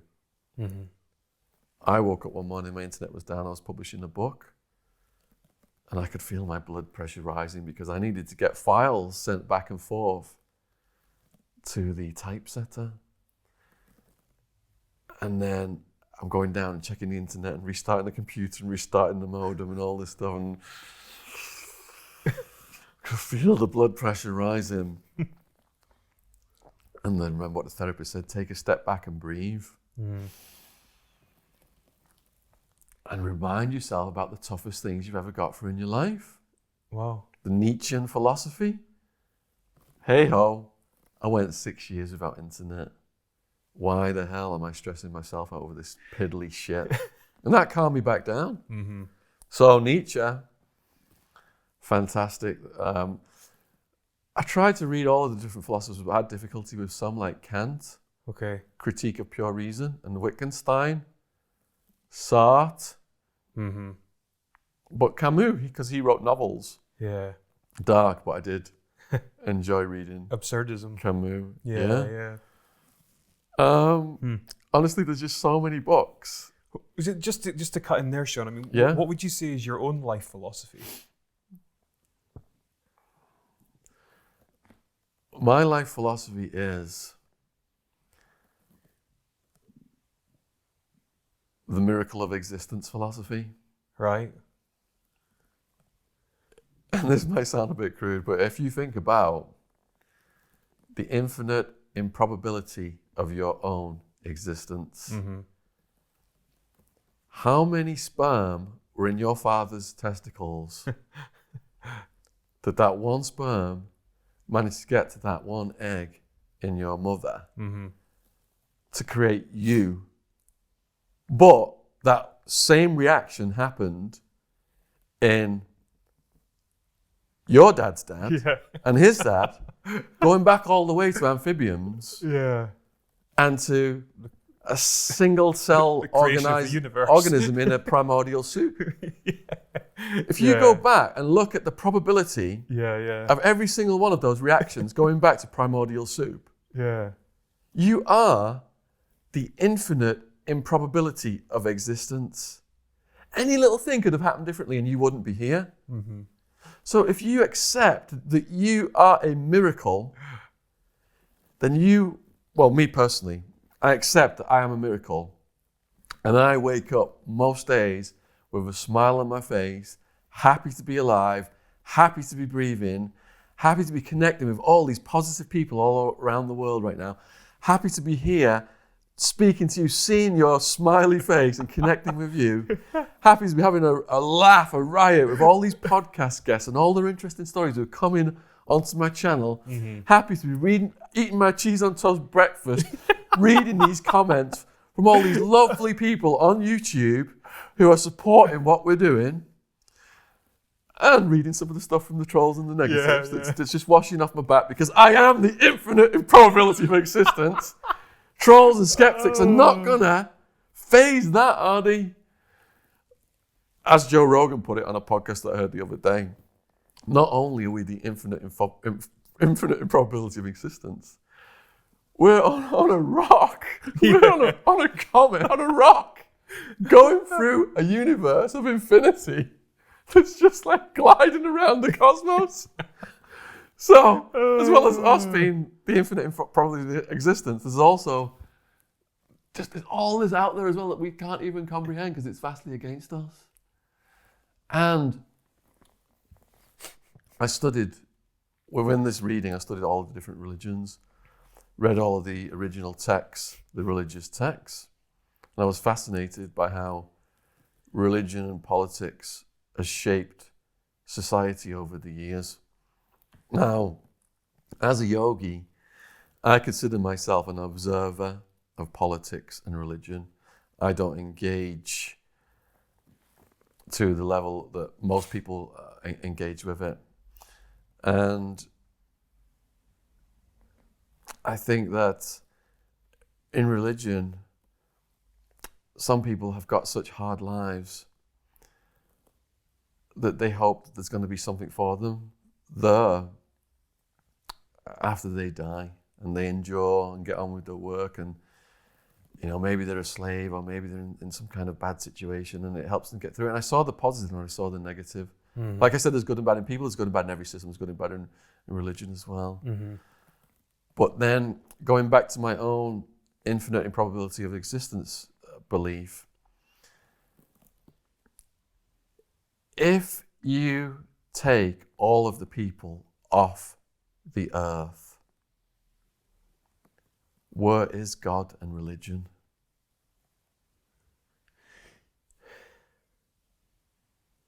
Can you answer that? If you take all people off the earth, where is God and religion? If all the people had gone off the earth, As in, if you eliminate, if you wipe out humanity. if we just didn't even exist. Yes. No, it doesn't exist out with the minds of man. Yeah. So where is religion and where is God? It's gone. It's gone, isn't it? It's gone. Yeah. You know, people get life sentences and they come in, and God and religion gives them something to fall back on, and it can be a good thing. But if you take all the people off the world, it's gone. So within my philosophy of the miracle of existence, I'm not going to tell myself when I die, I've got X to look forward to. I'm going to tell myself, I've got to make the most of every single second I'm alive. And I think that ties in with what Nietzsche said as well. Mm-hmm, mm-hmm. You've got an uncanny knack of being able to forecast what I'm about to ask you, which is crazy.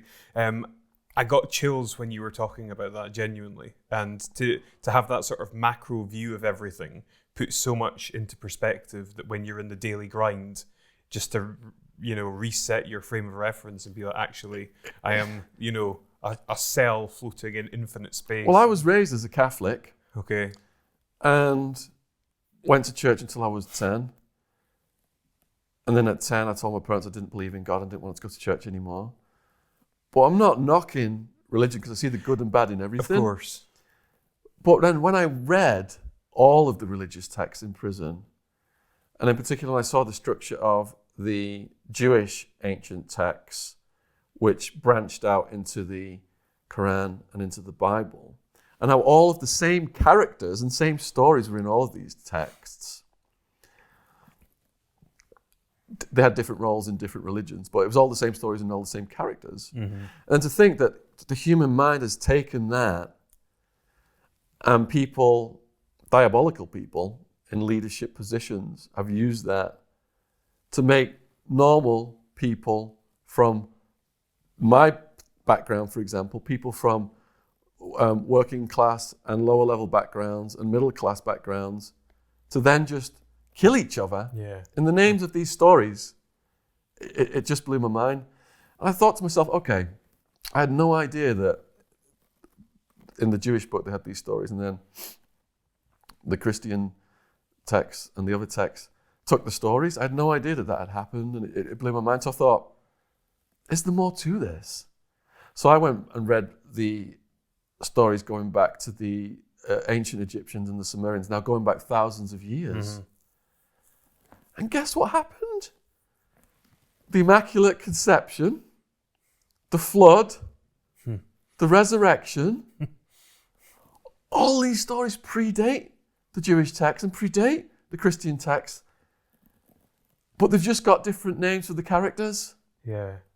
So this was some of the most eye-opening stuff for me to ever comprehend, because I was told, Jesus was born on this day and he did all these things. But for thousands of years, people were getting told he did it on this date and he had this name and he did this thing. He did the exact same things. Yeah. So that reminds me of, I think it's called the Zeitgeist movement. I've watched them, yeah. Peter Joseph, I think the guy's name is. The videos. Which talks about religions and how it's just, they sort of mirror one another. Yeah. I need to ask you this question. Go for it. What do you think happens to you or your soul when you die? To Tony's, his philosophy, he said that the Bible was a hormone-releasing remedy for the blues. And he also said that he liked the philosophy of one of the atomists from ancient Greece. That's why I've called Tony's book the Mafia Philosopher, because he starts out with him, with the Bonanno crime family, and then his mafia crew getting involved with this biker gang in Alaska. But then, as he's reflecting, he's self-read, self-educated, and he just develops his own philosophy, and so it's a blend of these mafia street smarts and ancient Greece. So this atomist, I can't even remember the guy's name, the atomist, but he said, Tony said he likes to think that his atoms just get recycled back into I like that philosophy. Yeah. And, no one can be so vain as to say, this is what happens with the soul. I know this is what happens. This, blah, blah, blah, blah, blah. So, as an observer of religion, your answer to your question is really, I guess, when it comes to the soul, I am 90% atheist, 9% agnostic, and 1% thinking that my soul's going to live happily ever after in this paradise. Because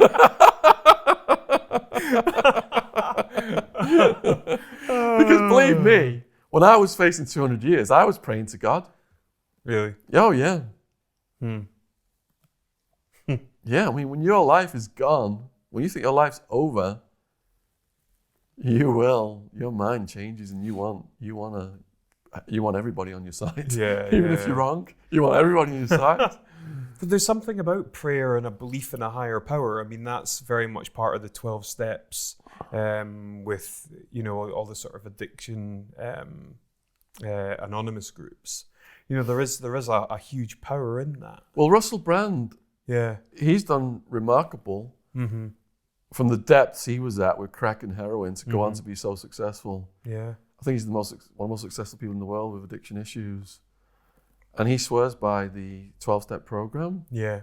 So yeah, there's good and bad in everything. Maybe even Scientology. Those guys killed my right-hand guy. Seriously? Yeah.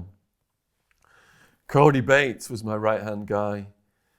He would collect the cash at the peak of everything, and there was one apartment we rented just to put the cash in. He got depressed after we all got arrested, and I'd made him my head bouncer because he was always sober at the raves. So he would, if anyone had drug issues, overdosing, GHB flopping around, he would make sure they were okay, take care of them, take them home, drop them off at hospital if need be. But when he got released, he got depressed and went straight to heroin. His parents sent him to a Scientologist rehab. They contacted someone online, I think, or something, and she put him into the Scientologist rehab. And they put him on an antidepressant with a side effect of suicidal thoughts, and he killed himself. And that's online as well. Some people have Googled that and found it online. Yeah, and I think there was a settlement. God. I just watched a doc about the Scientologists. You mentioned a little bit earlier being a yogi. Tell me a bit about your sort of spiritual practices, whether it be yoga, meditation, anything else. The things that helped me maintain my sanity in prison were strong family support, a community forming around my blogging with the prisoners I was blogging about, the kindness and support of the people around the world, my workout discipline. I had a workout partner called Ironman Martial Arts Guy, and also the yoga and the meditation, as well as all the reading and the writing. And some of those things have carried forward into my life. The therapist said, the path I'm on of learning to be a better person is something that's never going to end. You'll be doing that for the rest of your life. But through the tools, through the philosophy, the psychology, and yoga and meditation, it will keep me on that positive path to try and develop into becoming a better person. So, yeah, I've got quite a strict practice of physical activity and meditation. And I've got a meditation instructor. He does a guided meditation. I can just sit there and do my own meditation. And I do all of the different types of yoga. I've got various yoga instructors, and I do yin yoga, which you'll just lie down and stretch the connective tissue at the joints in these positions that you hold for long periods of time. Okay. And that's the closest I feel to being high, is after doing a yin yoga session. Yeah. I come out of the yin yoga just smiling and just like I'm on ecstasy sometimes. Yeah. The cocktail of chemicals that sort of thing releases probably aren't dissimilar. Yeah, it's in just your body. Yeah. Illegal drugs are a shortcut to those feelings. But if you do yoga over time, you can start to release those chemicals that induce bliss. Yeah. Awesome. I've got some. Well, we've been pretty deep already, Shaun. Let's be honest. Yeah. But I've got some other questions that maybe go a little bit Go for deeper. First one is around purpose. For yourself, I mean, what do you feel is your purpose in life? Before I got arrested, my behaviour was selfish. Just wanted to get high, get my party friends high. Wasn't thinking about the harm I caused to society. So first year in jail, I was still wild. If I'd got released, I would have gone right back to that. Second year in jail, facing 200-year sentence. Seeing the suffering of the prisoners. Seeing that prisoners weren't all paedophiles and rapists and murderers like the media leads people to believe. Like they were disposable people, thrown away, suffering so much pain they were killing themselves by doing the heroin. Had no educations, a lot of them couldn't read or write, a third of them. My selfishness started to go down and my propensity to help people started to emerge. And I started to help them write letters home, the Mexicans, to their families, because some of them worked out in the countryside, they couldn't write home in Spanish. Started to read the legal paperwork. The blog was started to try and change the conditions in the jail. And I thought greed is good. Money is the meaning of life and material things. And I had it all. What happened? $1 million house, swimming pool, jacuzzi, twin turbo Mazda RX-7 out of Fast and Furious 1. It gave me some thrill-seeking excitement for a period of time. But I learned that it's our relations with other human beings that is what generates our happiness and our own thoughts. The happiness is in the heart and what our thoughts make it. And a lot of that comes from our relationships with the friends and family members that we associate with. Yeah. And helping people, and that's why I'm still on the mission. Yeah. Contribution. My ego is bigger than the Grand Canyon. And when you help people, it puts a brake on your ego and it's good for your soul. So I urge people going through their lives right now in the rat race or whatever, haven't got time to do anything for anybody. Take time out, go and help some homeless people, go and work for a charity. There's charities that I work with, Prisoners Abroad, the Kersler Trust, the Howard League for Penal Reform out all of London. People can volunteer and do things. Go out in there and help people less fortunate than yourself. And it's a humbling experience, but you come away feeling this connection with the universal. So when I do a talk and kids stay behind after the teachers told them all to go back to the classes and they're dragging them out, and the teachers tell me they're the hardest to reach students who are asking all these questions, I drive home with a bigger smile on my face than, having 30,000 shares of Pacific Satellite and Unsatra and seeing that go up to almost $50 a share. When I'm on my deathbed, am I going to look back at all the hours I put in on the stock market? Or I want to look back on, hey, I had this podcast guest and someone contacted him and helped him get a job or helped him move and get a house in a different city and helped him get on this path that he was able to rebuild his life. I'm getting goosebumps right now just thinking about it. That has become my mission. Yeah. So when I'm on a mission like that, and then I post a video about Jamie Morgan Kane, and all these people come out the woodwork and try and derail my mission, I think that's really sad that people out there, and perhaps some of them just didn't understand what I was about because they just saw what the other incendiary video said and thought they were doing the right thing because I was trying to capitalize on stolen valor, which I absolutely was not. Hopefully people watching this video now, because you, Elliot, and thank you for this opportunity, you've asked many questions that have provoked me to fully explain my situation and what I'm about. And hopefully some of these people will see this video and it will give them a greater understanding and they won't be trying to derail my mission in the future, because I'm helping young people not get involved in drugs, possibly saving some of them that might get into situations that could kill them. And helping prisoners rebuild their lives. And why shouldn't prisoners be given the opportunity to rebuild their lives? Absolutely. judgmental people out there will say they've done this, they don't deserve anything. Judgmental people, they've all messed up at some point in their lives. And the people who point the fingers at other people the most, what I learned from prison, people who are calling people snitches, people who are calling people sex offenders, it usually comes out that the people pointing the fingers are the snitches and the sex offenders. So they're going through their own demons and through their own battles. Yeah.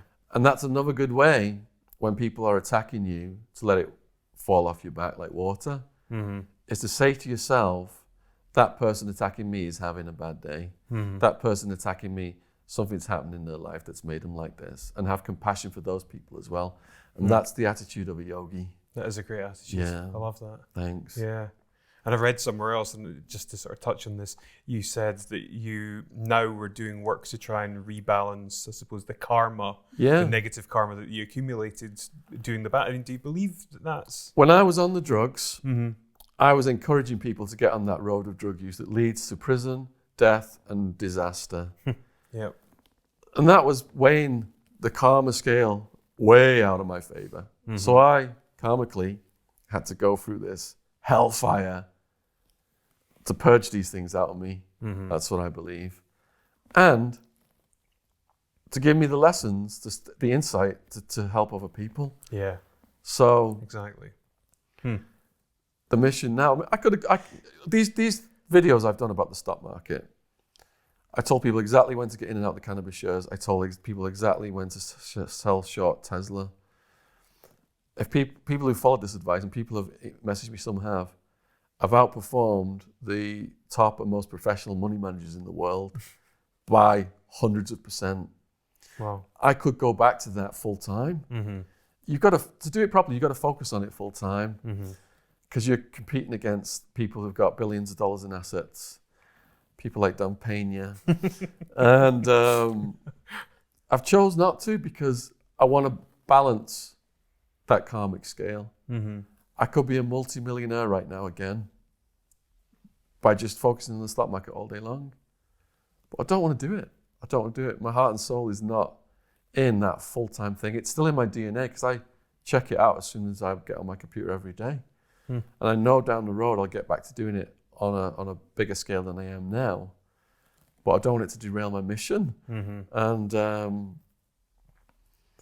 I've got the skill set to do it, definitely. Yeah. If people can look at my videos and see, people have said, you're wrong about Bitcoin, you're wrong about this. And everyone who's followed the advice has made a lot of money. It's right there, time-stamped, given specifically the advice.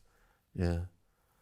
But I want to stay on what I'm having so much fun right now, helping people and having people on the podcast and meeting people like you. It's life is great. Yeah. I appreciate you saying that. I really do. Thanks. What would you like your legacy to be, Shaun? What we've already discussed, just for people to see, that I tried to make amends from my fuck-ups. Yeah. How do you define... Put that on my gravestone. He tried to make amends from his fuck-ups. I just wrote my own, whatever it's called right now. Yeah.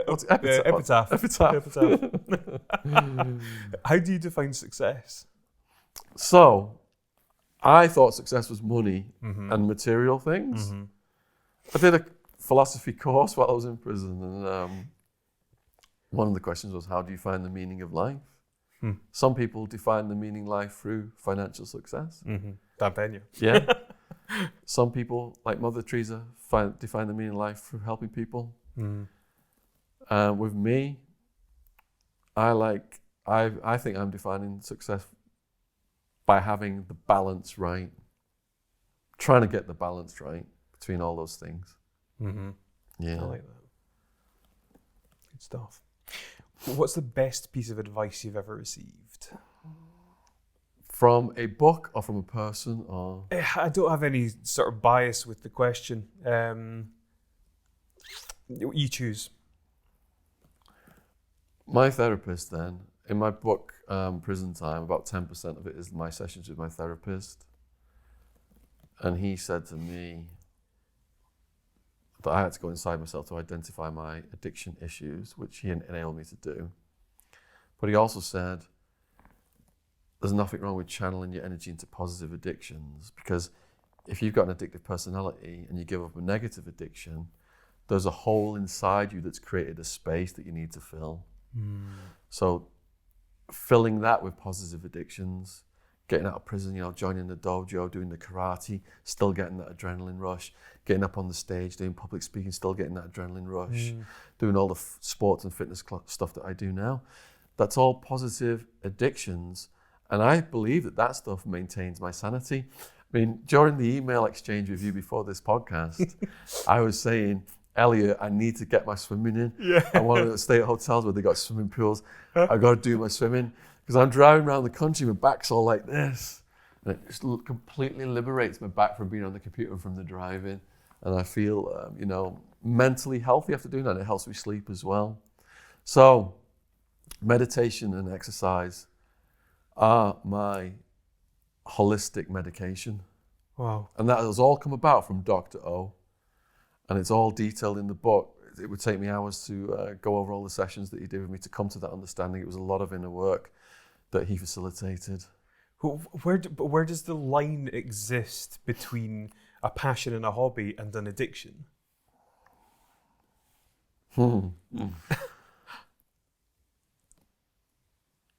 Okay, I would say that if you have a positive addiction that is your passion, they can completely overlap. You think so? Yeah. Say the question again. Well, I did an interview. I did an interview a long time ago. It was one of my earliest interviews, and we spoke about addiction. And I said, if you could have a positive addiction, what would it be? And the person really said, well, just the word addiction, because it has the negative connotations. He would prefer to have no addictions whatsoever. So I'm just curious as to your thoughts around, a real burning passion to meditate or go swimming or something, or when it becomes an addiction. Also, to me, that means that you can't go without it, or that you're somehow going to suffer if you don't have it. Society, and this is what's caused people in prison to have a lot of issues with reintegrating, is the label that society puts on people with addiction. Mm-hmm. When I was a kid, I thought an addict was a person who lived under a bridge, very unkempt appearance, and goes out shoplifting all day. Now, if you've read any Carl Jung and you read about his description of the shadow side, then the addict has been traumatized and they've got this dark energy inside themselves, and that's exacerbated their shadow side. So their shadow side then has got them acting out in the real world with these negative traits, shoplifting and robbing people and doing this stuff. So we've then labeled this shadow side energy as this horrific thing. These people need to be put in prison, society needs to be protected from them. But we've all got that shadow side in us to an extent. And Jung said, you have to harness the shadow side and put the energy into the positive path. So this then ties in with what the Dr. O taught me. Mm-hmm. It goes into that Jungian concept of the shadow side energy. So to help the addicts now, we need to relabel from addict, bad thing, to vulnerable person who needs society, is crying for help. Yeah. This is a cry for help. This acting up from childhood. They've been put in young offenders, they've been put in foster homes, they've been abused in these places. It's a cry for help. Not, this person is a scary, bad person who we should just lock up and not give any help at all and treat like an animal. Mm-hmm. Yeah. If you had the opportunity to speak to your 20-year-old self, what would you say? I can't remember which philosopher it was, but make haste slowly. I think it was a Roman or a Greek. Okay.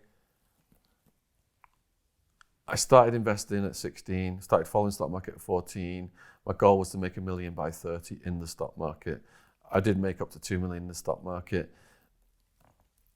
And I completely abandoned my slow and steady progress. I saw the entire excitement of fast cash and the drug lifestyle, and that derailed me from the slow and steady progress. When Escobar was worth billions, his brother Roberto said to him, why don't we just buy our own island and kick back? And we won't get arrested, we won't get killed by rival mafia, we can live happily ever after.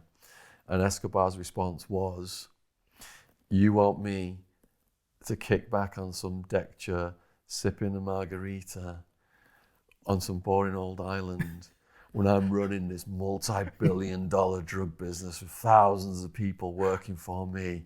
I put the president in power. I decide who's going to be running our country.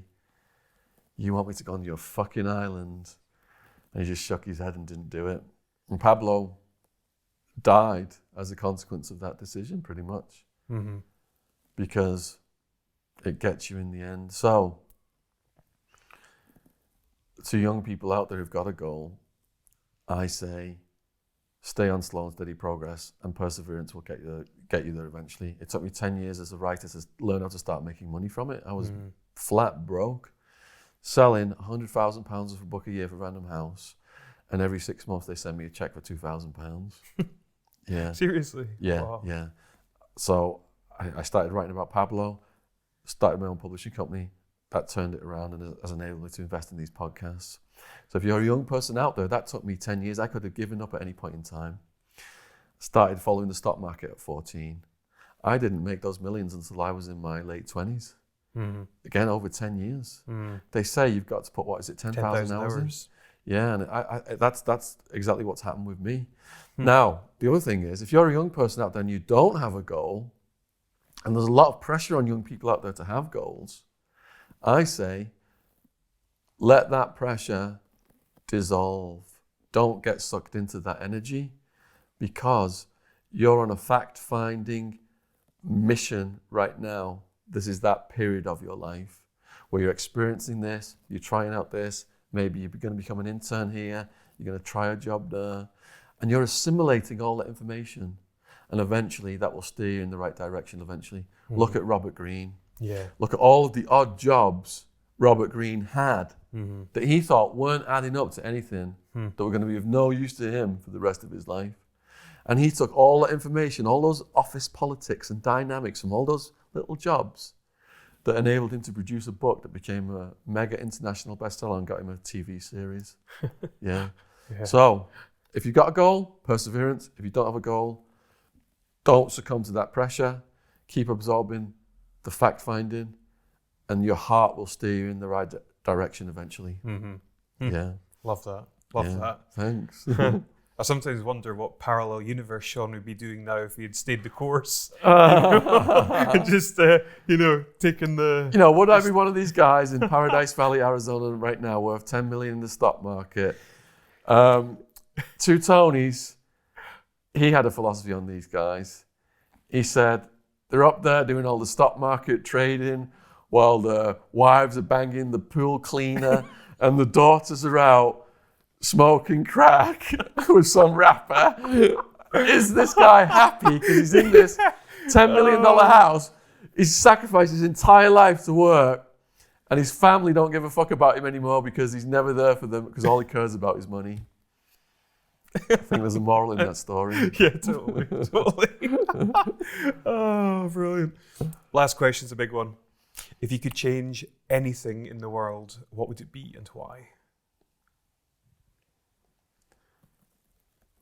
It would be something that is never going to change, and it saddens me because it's at the heart of many problems, including the wars of religion, the wars of politics, what's going on right now with people dying all over the world, with the mass incarceration of people. Can you guess what that thing is? Is it drugs? It's bigger than drugs. Bigger than drugs? Money? It's bigger than money. Bigger than money. Religion? It's bigger than religion. Oh man, I'm stumped. Everyone has it in the entire world, and it's always been around. Everyone in the world has it. Is it a character trait? human nature. Okay, I was thinking greed about, yeah, okay. From being in the office environment, cutthroat stock brokerage environment, where brokers were getting death threats and rival brokers threatening to blow their cars up. From being in high school where, the rugby players brutalized the littler kids. From being in prison where you see neo-Nazi gang members murdering people and just so they can rise up in the gang and earn the stripes. From seeing the news headlines, I don't watch TV anymore. It's a complete drain on positivity and mental energy.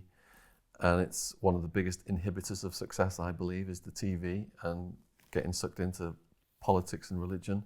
You can put all that energy into your own personal success and development. From being in all these different environments and seeing human behavior in every single one of them, human behavior is completely the same. Human nature is such that people will form hierarchies, and one type of people will always brutalize another type of people. Whether it's the Gambinos brutalizing the Bananos, whether it's the far right brutalizing the left or the far left brutalizing the right, whether it's the communists torturing people fighting against communism, or the Nazis torturing the communists, or imperialists torturing indigenous tribesmen going back hundreds of years, Protestants versus Catholics. Again, if you take all the people off the world, where does this go? It does not exist. So we create communities, hierarchies, and we victimize other communities and hierarchies that we see that are weaker than us. I read a fascinating book called Guns, Germs, and Steel. I also read Edward Gibbon's Rise and Fall of the Decline of the Roman Empire. A long, very long book. And history is just replete with that. Whichever civilization has got the most advanced weaponry brutalizes the rest of the world. Yeah. But at what point does, at what point could humanity evolve to the extent where those things don't become an issue? I don't think it ever will. Really? That's No. a damn shame. I don't think that human nature is malleable. Okay. The brain is malleable. Neurogenesis and positivity and strengthening those connections to try and make more people successful in life and positive is possible. But look at the Nazis. Those guys that were designing and putting contracts up for Auschwitz and the people who were implementing that. Prior to the Nazi regime, they were butchers, bakers, and candlestick makers. What happened? How did the Nazis harness that? Because inside us, we have this shadow side, we've got the dark energy, and it can be activated at any time. One of the biggest activators is patriotism, religion, and politics. The leaders know exactly what buttons to press. Yeah. What did Hitler do? Didn't he fake a fire at the Reichstag or something? What did... look at how Bush capitalized on 9/11. Look at all the wars that have come about since Bush and Blair capitalized on 9/11. Look at how many people have died. Our soldiers that are given the orders to do the things, and then have you watched Julian Assange's video, Collateral Murder? I've not yet, no. If you watch Julian Assange's video, Collateral Murder, look at all the people who've died from certain actions. We estimate now, 1 million people have died from the bombs that have been falling. Not enemies, but collateral damage, which means civilians, more than half of them women and kids. World War every century, the world wars have got bigger and more people have died because of military technology. Mm-hmm. What does that bode for the rest of this century? You know, we've got the nukes now, so we've got mutually assured destruction versus human nature right now is what's keeping life in the balance. Yeah. How long is that link know. going to last? Is something going to happen? That chain's going to break. Mm-hmm. And then we go into some post-apocalyptic world like The Road, with Cormac McCarthy's The Road, or Mad Max. Yeah. If people survive. But you know, that makes me, under my miracle of existence philosophy, enjoy the day even more. Yeah. Because I see how it can all end in a heartbeat. Mm-hmm. If you think that you could be arrested at any time, Yeah. a lot of people get arrested over trivial stuff out of they're innocent. And you can have your life stealing from you like Stephen Avery and Brendan Dassey. Yeah. If you think that could happen at any time, or if you think you could die at any time, Mm-hmm. it makes you enjoy life all the more. So it's not necessarily a negative viewpoint to say these things could happen because of human nature. It's a way of saying, get out there and party like it's 1999. Without ecstasy. Just with yoga. Oh,